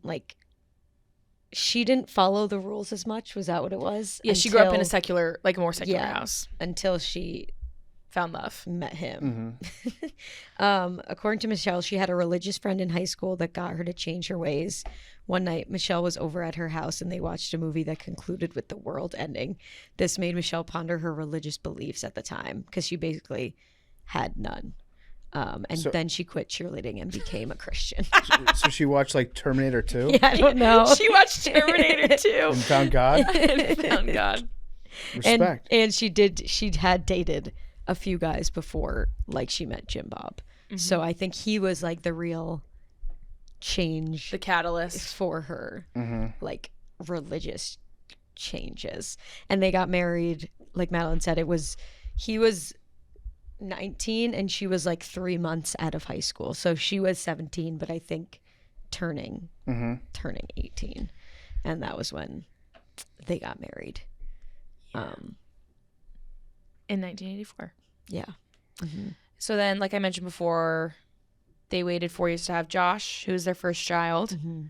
And They Kind of had- crazy that they yeah. Right. had 'cause no she- kids for 4 years. Right. And I believe they like kind of had like normal as a stretch, but like traveled and like kind of did normal, newlywed activities. It wasn't like they got pregnant on their wedding night. Yeah. And they Yeah. weren't their relationship, I don't think, was as strict, which As is the ironic. kids. Yeah. Yes. I believe they had sex before marriage. I believe that was something that they deeply regret now. Yeah. And so they waited, and then having the first kid was like that first hit of crack for him. And they're Yeah. like, I gotta- They Right. called it like I the gotta do golden this again. child or something. Or Yes, I forget what they Josh called was it. called the little senator, because he was like their golden child. I wonder what they call him in prison. Yeah, freak. But Chomo, what's chomo? child molester. Oh, Yeah, Oh, not what yes. you want to be in prison. Don't want to be that. Let me not see your especially in papers. federal prison. Let me see your papers. Do they have any sons that are Jim Bob Jr.? I don't think so. No. Can you do the order, please? Yeah, Hang on, let me pull it up and make sure that you're correct. please do. Please fact check me. Wait 1 second. They also sneakily adopted a 20th child, Tyler, but he's not Oh, involved. in they fucked up the J's? But he was like, I think he's like a family member that they took in. Oh, okay. I mean, a very noble thing to do, but But we don't. That's not part of that. okay. Wait, what the? Oh, this list sucks. Hang on. Wait, isn't it just a list? Yeah, but they Yeah, had I the have it. the kids and stuff. Okay, go. Okay, Oh. ready? Yep. Josh, Jana, John David, Jill, Jessa, Ginger, Joseph, Josiah, Joanna, Jedediah, Jeremiah, Jason, James, Justin, Jackson, Johanna, Jennifer, Jordan, Josie. I wasn't counting. Was that 19? Yes, I counted on my hands. And Tyler, Nice. And Tyler. And Tyler. the Seth. Yeah. So do you think? Did I get it right? I'm looking at the list right now. I think you got it right. It is weird that there's no Jim Bob Jr., right? Yeah, Yeah. you'd think based on his like Well, there's narcissistic behaviors. there's James. Does he go by Jim Bob, you think? No, but his name is James. Maybe they're waiting. Maybe the 'Cause last kid. Jim It's Bob. like the grand finale. Yeah. And now Jim Bob Jr. Well, because Jim Bob's real name is James Robert. Yeah. Well, she's got to be. They can't have another one. No, she's done having children now. Okay. Also, they Well, had you never know. I feel like a miscarriage, I think right before their last, either right before their last or their last child. And that one they named, that was a big thing for me because that was very sad when that was happening on television. That was Jubilee. You did technically get the list wrong because you didn't say our latest tiny precious edition, Josie. Right. Well, because, yeah. So Josie, also a television event that I remember where I was because Josie was born at like 22 weeks or something. Oh. And she was born she 1 was pound very 6 tiny. 1 yeah. pound 6 ounces. I'll like remember that. Yeah, I remember That's that insane. too. Yeah. And It she was was, a like whole this thing. big. Yeah. And they thought they didn't know if Josie was going to make it. What do you think the best the best kid to be would be? Like first, last, Not second, first. Clearly not second, first for them. Yeah. second to last. I think last is a great place to be in that because so basically part of what the Duggars do is because there are 19 of them, they enact a buddy system. So basically the way it goes with it, weirdly enough, it only applies to the daughters in this household, but as soon as you are weaned off of breastfeeding, you are given to an older child, and that older child then becomes your buddy. So, like, let's say child number 7 takes child number 15 in. It's like a little in a sorority. Yes, exactly. And so that the older daughter would basically mother that child because Michelle can't be, everywhere all at once. Last is definitely the worst. No, Yeah. last No, is the best. No, dude, think about it. So all this shit has happened, and those kids are like, what, 12? Like, they're still kids? Yeah, Josie's probably like, And- 12 or and 13. they're still living there. Like, the best are the ones that have gotten out. The Yeah. quicker you can get out, the better. I meant in terms of like growing up, like in that environment. Like I think if you're last, you don't have to be a mother to any of them. Yeah. They probably put a lot of effort into you as the last one. like Because we're not going to get a chance to do this again. Yeah. Yeah. I think you bear a lot of the fruit from before. How much like one-on-one time do these kids get with their parents? Oh my God. I think I remember. I don't even know. Oh no, that was John and Kate +8, but Also crazy. also a crazy show. But probably not a lot. I think they, in some episodes of like 19 Kids and Counting I'd watch, they'd be like, we're taking 4 of them. Yeah, they like split it up. Yeah. Like I'm taking To go this do group something. of boys and we're going to go to the zoo or whatever. You definitely grow up with some issues if you don't have any Connection like, to your connection with your mom or parents. your dad. Yeah. And especially if the other children are basically mothering and fathering you, like it's like you don't really need the parents in Imagine- that case. Right. There would be a lot of acting out behavior to try to get like some attention, good Yeah. or positive, from your parents. Right. But then that gets counteracted with the religion. Yeah. Like you are taught to obey to the highest degree and they're in this religion and this is everything to them. So this is from the TV show that I watched, but like when I was younger, but like the kids seem to be pretty well behaved for Yeah. what it's worth. Well, your house is basically so. a school, and your dad's the principal. yes. Yes. So Yes. a giant school going from age 0 to whenever they move out. Exactly. And like they're not really hanging out with other people, so they're only going they're off self-isolated. based off their own experiences. And if all the kids are like acting that way, then they're all going to act that way, sort of thing. And they the don't other know anything different. Right. The other families that they're hanging out with are also in this high demand religion as well. So like the Bates family was a different family that they'd hang out with a lot. And they had like 12 or 13 kids or 14 kids. And so again, you're in this environment where you don't and they can't watch TV and they can't listen to music. It's basically they're in like Footloose. They can't dance. Like they are so cut off from the secular world that they don't even understand like what they're missing. Do you remember Cousin Amy? My queen? Yes. Yeah, she was the best. Yes. So, PFT, do you know who that is? No. So she was their cousin who I think was, like, she was a Christian, but she was, a normal Yeah. person. And so she would come to their house and, like, Jim Bob and Michelle, like, she was their family, but they didn't like that she would get with their kids and tell them, like she was like the cool cousin. Yeah. She And talk so- about kissing boys. Yeah, so she would do all that stuff She's with like, them. there's this new album out from Jars of Clay. I'll let you listen to it in my room, but we just have to make sure your parents don't hear. Yeah, but Cousin Amy got, like, the best media edit of anyone in yes. the world because all you had to do was put her next to this family and you're like, oh, Cousin Amy's the shit. Cool Yeah. as hell. Yeah. Yes. She did seem like a cool person, though. Yeah. I mean, she seemed more more well adjusted than the rest of them for sure. Like I remember the episode before Josh got married, who's the oldest. They don't kiss or anything, but I'll get into that in a second, before marriage. So she was like, do you need any advice? Like, I've kissed a few boys in my life. Like, do you need me to give you the lowdown? Like, Now, did they have the internet? no. No internet. No TV. I think the only internet they had access to was like their school or their whatever IBLP stuff. So no internet, no TV. Not a lot of general public interaction. Mm-hmm. No dancing. Women couldn't wear pants. The boys couldn't wear, like the boys would always wear jeans. Like they couldn't wear like sweatpants or anything of that ilk. Like there was an episode where they ran some sort of race and all of the boys were like a 5K or a 10K and all of the boys wearing jeans. So why no pants for the women? It is immodest. It's like, is that? And it's also not very feminine, quote unquote. That's like the Orthodox Jews do that. Yes, too. as well. It's like only skirts. Yeah. Like long skirts. Long skirts. So it's not even like mini skirts. They touch their ankles. Not form fitting. No. Exactly. Yeah. It's like flowy. So at this point, some of the older girls that have left the home now wear pants. But that was like a big thing, was like no pants, anything, nothing, obviously nothing revealing on top, anything like that. They all had the same hairstyle.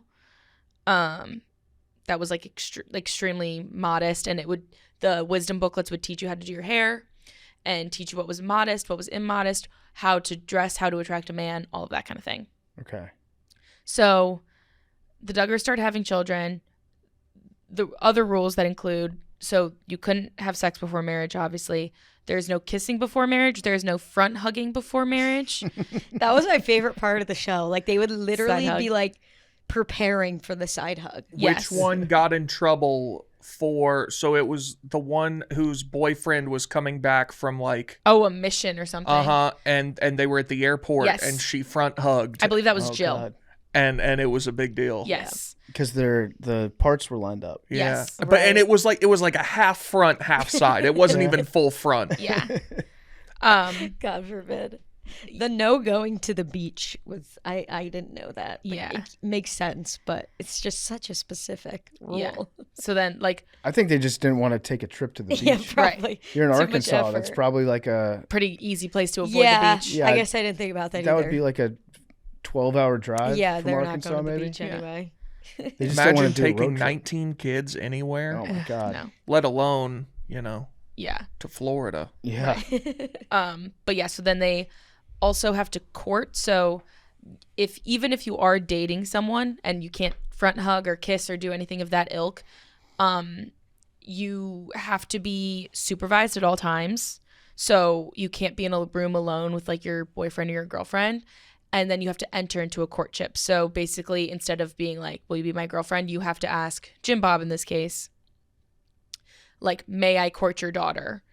And then Like- you would enter into a courtship. And even their like text messages between each other have to be approved, or like the dad or mom has to be in like a group chat with the Huh. Did with any the of, courting suitor. did any of them ever break up with anyone? I feel like Yes. they all, the first boyfriend or girlfriend they married. So most of the time that is the case. And these courtships aren't the same as like, I guess, modern dating is, where it's like, I'll date you and see if I like you. It's like, I am entering this courtship in pursuit to marry the you. purpose of marrying them. And Right, I yeah. expect to be engaged within less than a calendar year. My intentions. What are your intentions? Yes. Yeah, what are your Yeah. intentions? And also My Jim daughter. Bob made all of the men who are courting their daughters fill out a 45-page application. Oh yeah, I remember. 45 pages? Yes. I think it was the same guy that I was just talking about. Is it Jill's husband? Whichever one, the front hug guy, Derek. Derek is, yeah. Yeah. So he was talking about the application, and they showed some of the questions and stuff. It was pretty insane. It was like a standardized test. Yeah, Yeah. Of So like what kind of was it written or multiple choice? it was written. written.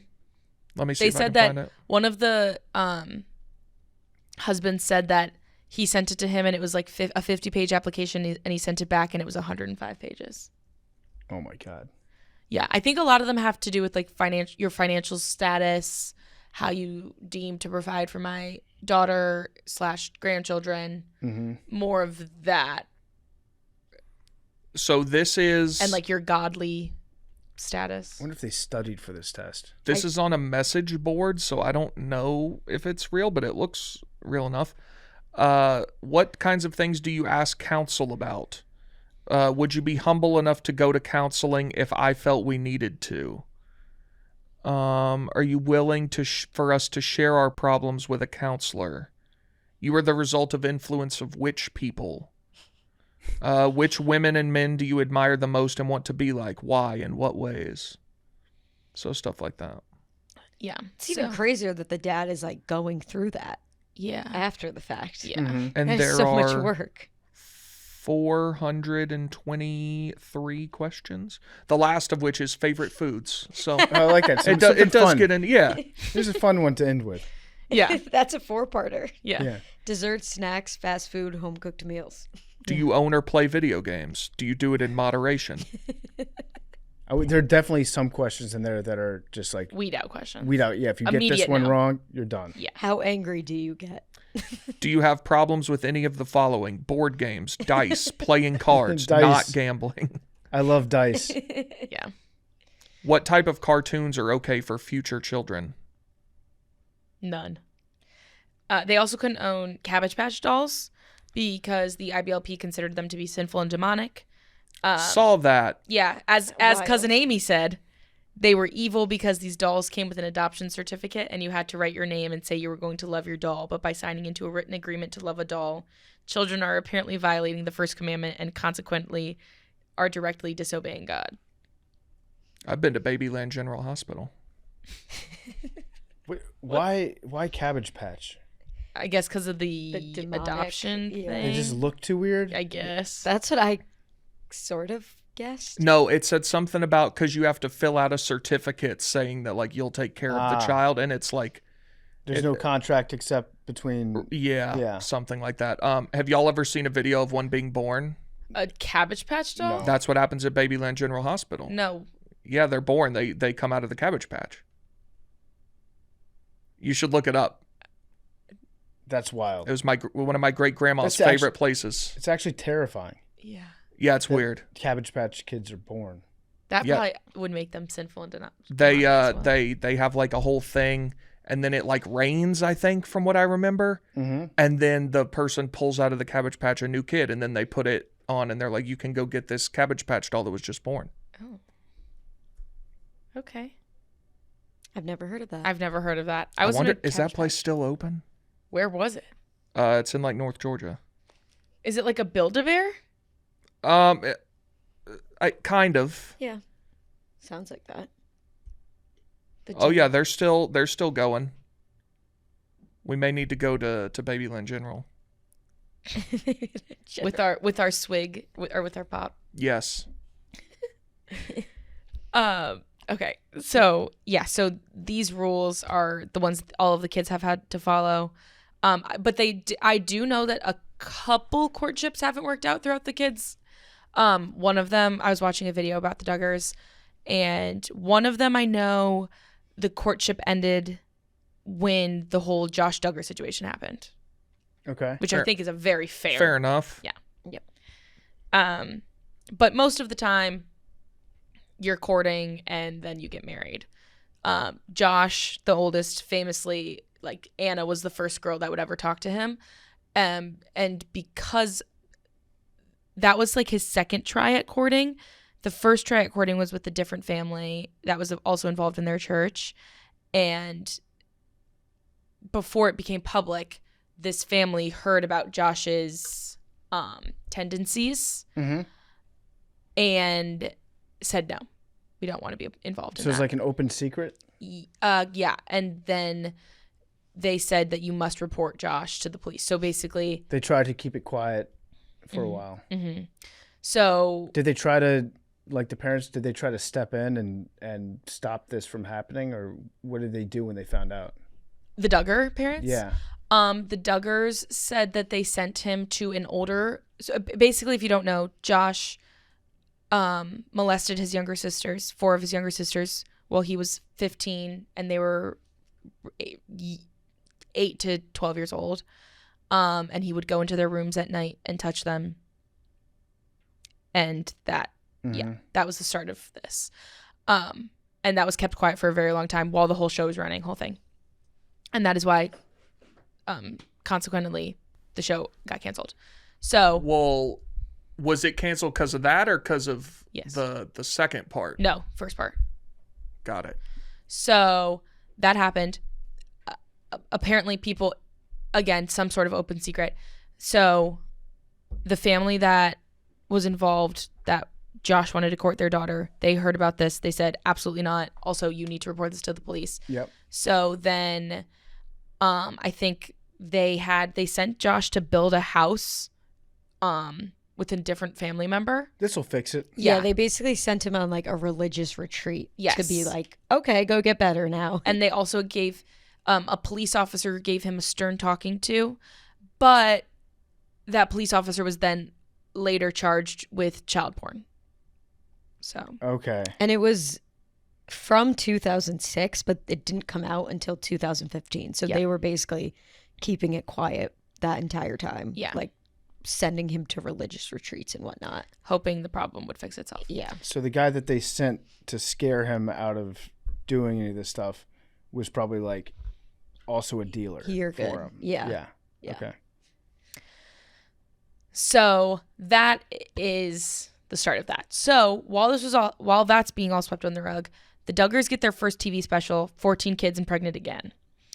And that was kind of the start of everything. That goes crazy from TLC. TLC was in its bag. Then they come back, 15 Kids and Counting. That's another TV special.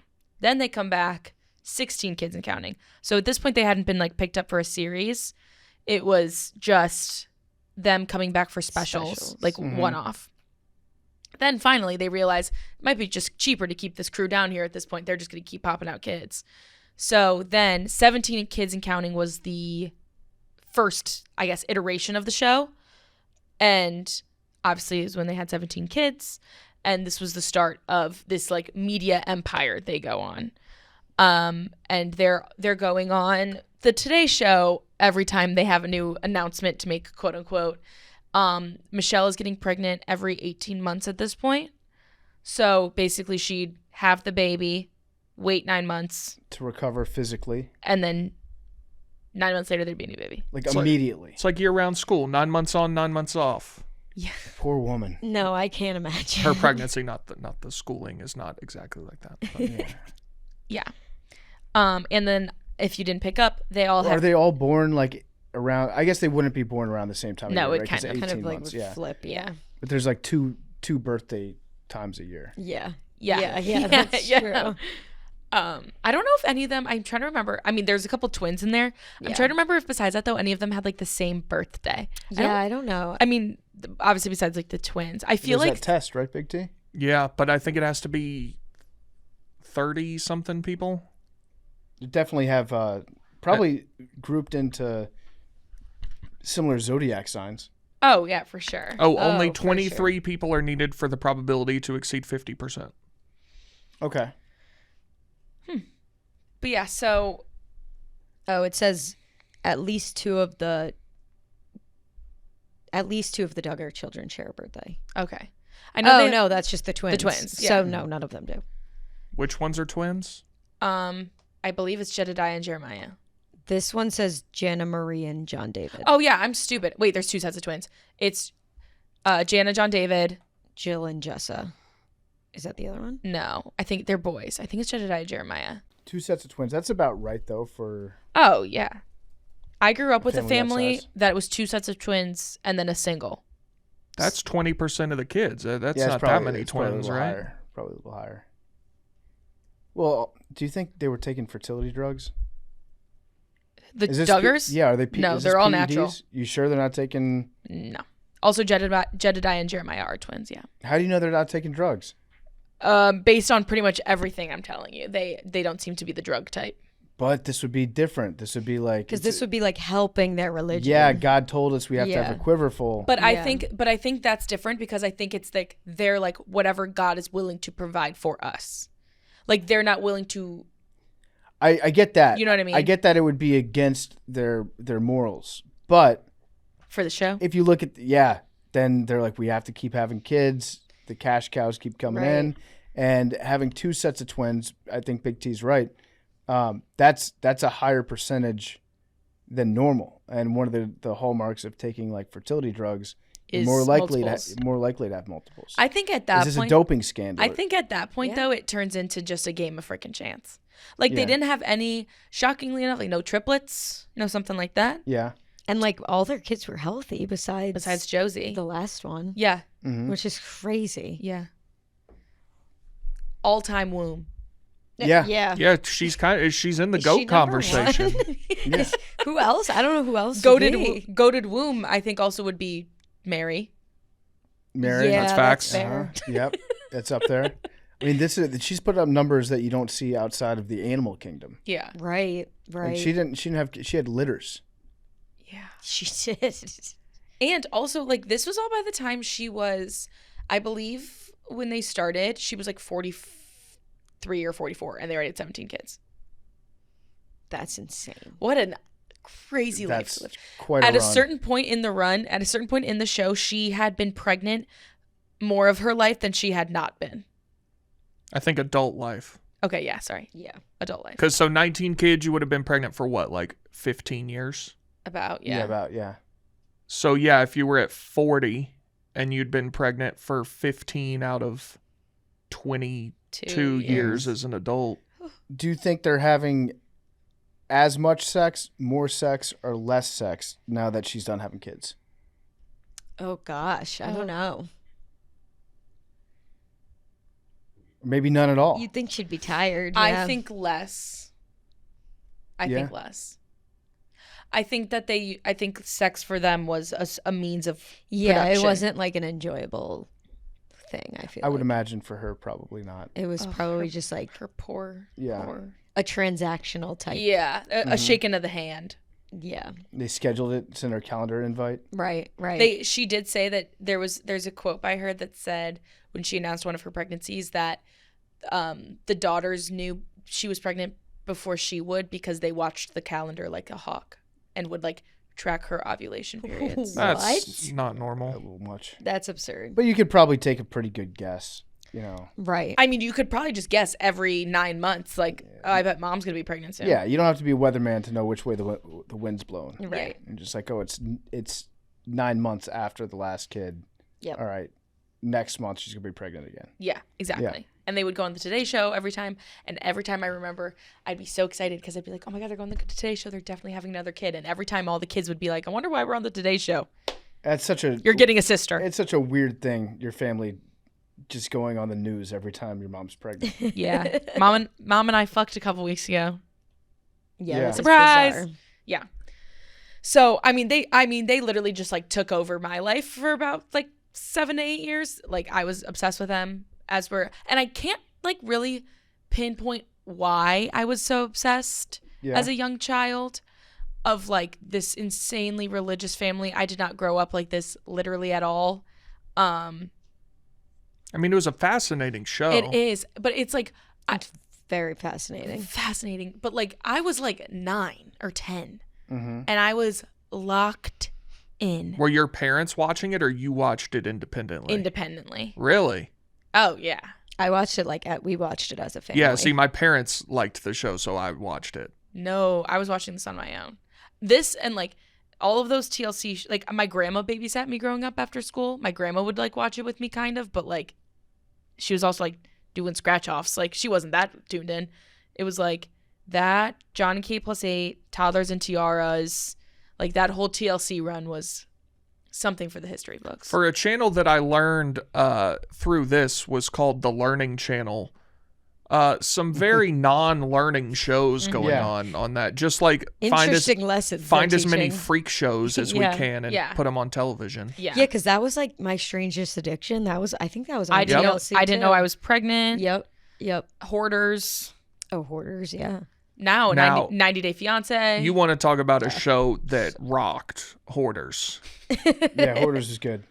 So sad though. Yeah, but like it would make you feel good about yourself. Yeah, Yeah, I for sure. guess. Yep. And then when they cleaned it out, there would be like a feeling of relief Yeah. at the end. Yeah. Kind of like a pimple popping There's video. a person on TikTok. I don't know if it's a man or a woman. I've just seen the videos, but they go around to like hoarders' houses and clean it completely for free. Oh, I have seen that. And like the videos are insane.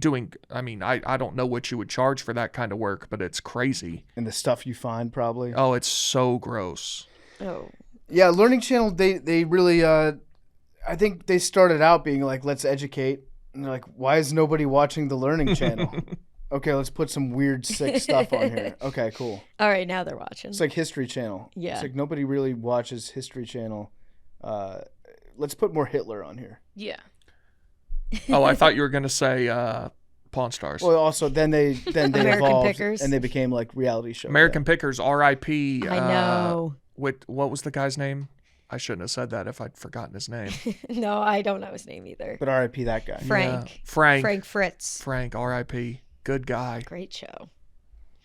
Pawn Stars also a very good show. All right. Well, we got anything else we want to talk about with the Duggars? Josh, a little bit, yeah. So Okay. they have this TV show. They're on top of the world. All of a sudden, the Josh stuff comes out. That was the first instance of Josh. Then their show gets canceled due to this sexual misconduct, whatever you want to call it, scandal. Josh is like apologized, whatever, and then they do a Megyn Kelly interview. Josh is not involved in that interview. It is the parents, and then it is the girls who were molested. Mm-hmm. And basically that whole interview was them defending Josh. And the girls later, like in more recent years, have come out and been like, that was the most uncomfortable thing, that I had to go defend my brother sexually abusing me. Yeah. And he was like just not there and like didn't have to own up to any of his mistakes about that. Yeah, it's like they're bringing them out there as the victims, Right. as like the center part of what's going on. Right. Right. So that happened. They cancel 19 Kids. Then, not that the family goes away, but they're just off TV for a while. And then they get a spin-off show called Counting On, which follows basically that group of girls and Josh, like, and the older siblings who have kind of left the coop and have gotten married. So it follows them, like Jill, Ginger, Jessa, a couple of them. And that show's going on when another scandal with Josh hits, and it was the Ashley Madison scandal. When that whole thing leaked, his email and phone number was associated with an account on Ashley Madison, as well as OkCupid, while he was married. Wow. I And- forgot about that because he kind of, Yes. I mean, who cares about that? Right. When you're dealing When with you other add up things. all the other things. Right. So then he's like making these like written apologies. Also, he's running, or he like tried to run for office, didn't work, and he was in charge of his used car lot, and then also was a representative for these like Cherish Life company or Cherish Life organizations that were basically like bring pro-life, pro-church, all of that in the government, whatever. So he's doing that, gets hit with the Ashley Madison thing. Then a couple years later, he has a raid on his house, and they discover CSA materials, and he is charged with federal Receiving and possessing child pornography. yes. So that was, I believe, in 2020, and then his trial got pushed back due to COVID, and was no longer allowed to be in a room, was out on bail, but was no longer allowed to be like in a room with his children, was not allowed to be around minors at all. And then on May 25th, 2022, was convicted and sentenced to 12 years and 7 months in prison, and he is eligible for parole, or his possible release date is in 8 years. So now he is in prison. His wife is still married to him. He's not divorced. Yeah, is she like what did Poor she do So- after all this? Because I haven't heard from her. So yes, so they Well- still have contact with Anna. Her name is Anna. They still have contact with her, like through their family. I believe they have 6 children, Josh and Anna, and ranging in age, ranging in age. I believe the oldest is maybe like 12 or something. And I've heard from these videos I watch and from like court appearances that she is basically like 1,000-yard stare. Like has no sense of anything left. Because I mean, you get hit with like 1, 2, 3 punch. That is unbearable. And also, they don't really believe in divorce in this religion, so she's just kind of there. And I don't know how they're making money because the women can't work outside the home, and he's in jail. So I believe she may be living close to, if not on, the Duggar compound in Arkansas now. But yeah, she's still raising these children, and I don't know where you really go from there. If you're in this high demand religion that is so enveloped in women are not, supposed to lead a family. I feel like that's your signal to get out, though. But I don't know if, again, I didn't grow up in a religion like this. Like, you are so, every ounce of your life is in this religion. I don't know where you go. Like, I don't know what you do. She's never worked before. Yeah. It's weird. Like, you'd think her family would be like, okay, come back to us. But her family is also involved, right, in this. Like, her family grew up in the same fundy religion. So I don't know what the inside obviously is on like how she deals with that. I don't know how they make money, because then also he was like, again, the least of his problems was that he didn't have he was running his business under like a false pretense, like didn't have a correct permit to be running a small whatever business, which, hey, if that's the least of your issues. Didn't he also have like a jack off shed? Probably. I think he had like a shed on the property that he built that he put all his shit in. I think I remember reading something about that at the time. Probably. Well, and then also the whole thing too is that his defense was that he didn't know how those got on his laptop. He's like, I didn't download them myself. Yeah. But that was disproven almost immediately because the password to get into this folder was the same password that he uses for his bank account. Mm-hmm. And then also they knew that he was like extremely tech savvy because it had been like documented on the show. Like he was like working with his hands type of guy and like was working with like computers and stuff like as like his job. And then apparently there is something called covenant eyes, mm-hmm. which is basically like it stops you from looking at explicit materials, because he said after his Ashley Madison scandal, he was like, I'm sorry, I'm dealing with a porn addiction, and like this is the way I was dealing with that.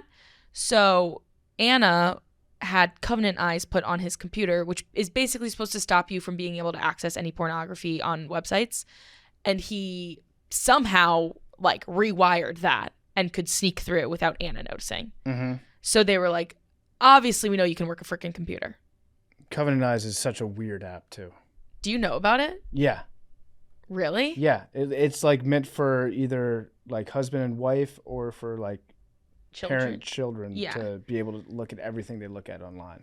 Yeah. So basically the Covenant Eyes thing was supposed to stop him from viewing pornography, cheating on his wife. Yeah. You would think child sexual images. And it didn't. And so now he's in jail. Counting On is no longer a show, I believe. No. A lot of the girls have come up with like some memoirs. They are all now at differing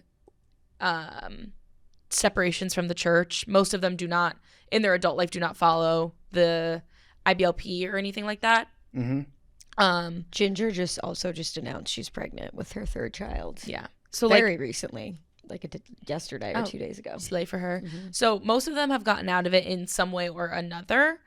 Obviously, all of them are still extremely religious, extremely, right, anti-abortion, all of that kind of stuff, anti-LGBT. But in terms of what they came from, leaps and bounds. Wear pants, have a nose ring. One of them does. So are any of their kids also procreating at this crazy level? No, they all have multiple children, or most are on their way to, but none of them Not are that on the many. same track as this. But also, like, at the time, neither was Michelle. So who's to say? But I think most of them have like between like 3 to 5 children. Yeah. Like a pretty normal amount of children. Mm-hmm. And some of them no longer really associate with a lot of the family. So most of the daughters have taken a very big out from that religion. Most of the sons, however, are still pretty involved. Some of the sons have run for office as well in Northwest Arkansas. All of them have lost. Mm-hmm. In a very pro-life, pro-gun, pro-family ticket. So yeah, it's an extreme fascination with the high demand religion, and the IBLP we could do a whole separate episode on. And like Bill Gothard, because he's a very bad man. Yeah. And how that kind of gets involved with all of that, because there are several families who have gotten reality TV shows who are all following the same kind of principles. But yeah, that was like my whole childhood growing up, was just figuring out what the Duggars were up to every Thursday or whatever it was. It is a fascinating situation that they're in. Yeah.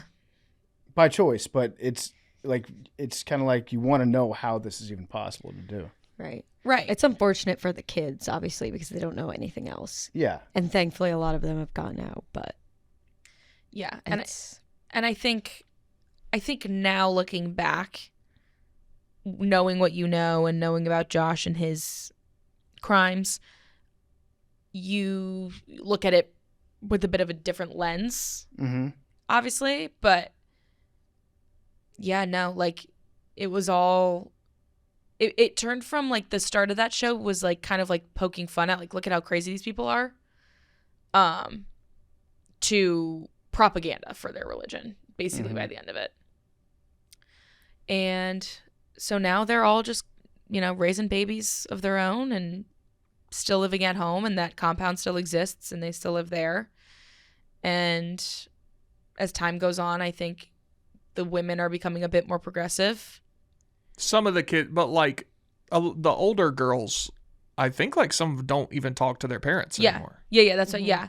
Like, I don't think Jill, who is the one with the nose ring, and she had Derek, who is the one that was kind of like pushing back against a bit of these teachings, I do not believe have contact, at least with Jim Bob, and I think limited contact with Michelle. They said that Jim Bob really fucked them on a contract. On too. financials, yeah. Yeah. Yeah, so then that's and was like stealing a bunch of money, basically. So the other thing is that the kids didn't get paid for the show. So No. Jim Bob and Michelle, they got like 3 cents for their chores or something like that. and then I think the kids didn't get paid, or if they did, I think Jim Bob and Michelle, let's call, like, for round numbers, Jim Bob and Michelle were making, let's call it $25,000 an episode. Oh, not even close. 100? I bet even more than that. Okay, 100. Maybe 100. And the kids, I think Jim Bob, the whole thing with the Jill contract is that Jim Bob wanted to like basically pay out one of their children, and he was like, here's $10,000 total for your 10 seasons of television that you went through. And That part is bullshit. Yeah. Because nobody watches the show with no kids. Yeah, no one's that was watching the it. whole point of the show. No one's watching it for Jim Bob. Yeah, No. exactly. Right. Jill Duggar estimates the family earned about $8 million for nearly 10 years of the reality show. But she was saying that Jim Bob wanted to give, like, once she was an adult and married, I think he wanted them to sign a contract for like $80,000 to use them and their kids whenever they wanted, and they had to sign like a full non-disclosure. Yeah, it's a business. That's insane. It became a business. And they were like, fuck you, buddy. And it was on their wedding day, too, that he made them sign this contract. And he was like, happy marriage. Oh, that's so slimy. Also, while all of the kids, all of their weddings before the show got canceled, all of the weddings were a TV episode. So, like, Jill is already having her wedding recorded for TV, and he's like, also, you don't get a cut of this. Yeah, fuck them. Yeah. It was, yeah. He's a dirty scumbag is what it is. I don't know about Michelle in terms of like her morals. Obviously, they're skewed, but yeah. Also, big Rick Santorum and Mike Huckabee people. Oh, yeah? Yeah. Both of them like campaigned for them. But I feel like you have to get the Duggars in your pocket because they got so many votes. I mean, yeah, their families like 20 Yeah. votes alone. Yeah. Mm-hmm. But yeah. Got to kiss the ring. Yeah. But Jim Bob seems just like a dirty old hag. Dirty old hag. I like that. Yeah. I don't think I've ever heard a guy referred to as a hag. Why not, you know? And so that's kind of where they're at now. Josh is in prison. The rest of them kind of went off into their own thing. They're counting on their spinoff show was canceled. There were talks that they were going to bring that show back until Josh got sent to the federal prison. So he's kind of fucked it up for everyone. Yeah, I feel like that's a tough sell Yeah. to bring that back. Yeah. Too late. Yeah. So it's like, I mean, no one wants to have the TV show with the, you know. Yeah. All right. Well, good job. Thanks. Good job, guys. I love the Duggars. Well, I loved the Duggars. We got anything else today? I found Derek's Twitter. He kind of had a banger in June. At this point, the Democrats may find their best nominee in Jimmy Carter. Nailed that one. Banger alert. Great guy. If I were to start a podcast and or blog, what should it be about? #podcast, #blog. What were the responses? There are 28 replies. How many followers? I'd be interested in hearing about your transition from missionary to practicing attorney and what your goals are on the legal front. So I guess he's a lawyer. That'd be interesting. Yeah, they were also missionaries for a while. Him and Jill moved to a undisclosed Latin American country and were missionaries there for a little bit. And talked about how scary and terrible it was. Yeah. Derek is like the black sheep. Like he was the one that was kind of willing to go against Jim Bob. Respect. I still Whistleblower. think he's still extremely religious and like maybe doesn't love gay people and stuff, but that was big. All right. These people are exhausted. Yeah, it's a lot. They really are. I'm tired just for that poor mom. Yeah. Poor lady. All right. Well, that does it for today's macrodosing. Thanks for listening. Thank you for listening. Good job, guys. Thanks. We will be back next Tuesday and next Thursday. Very excited to talk to you then. And until then, love you guys.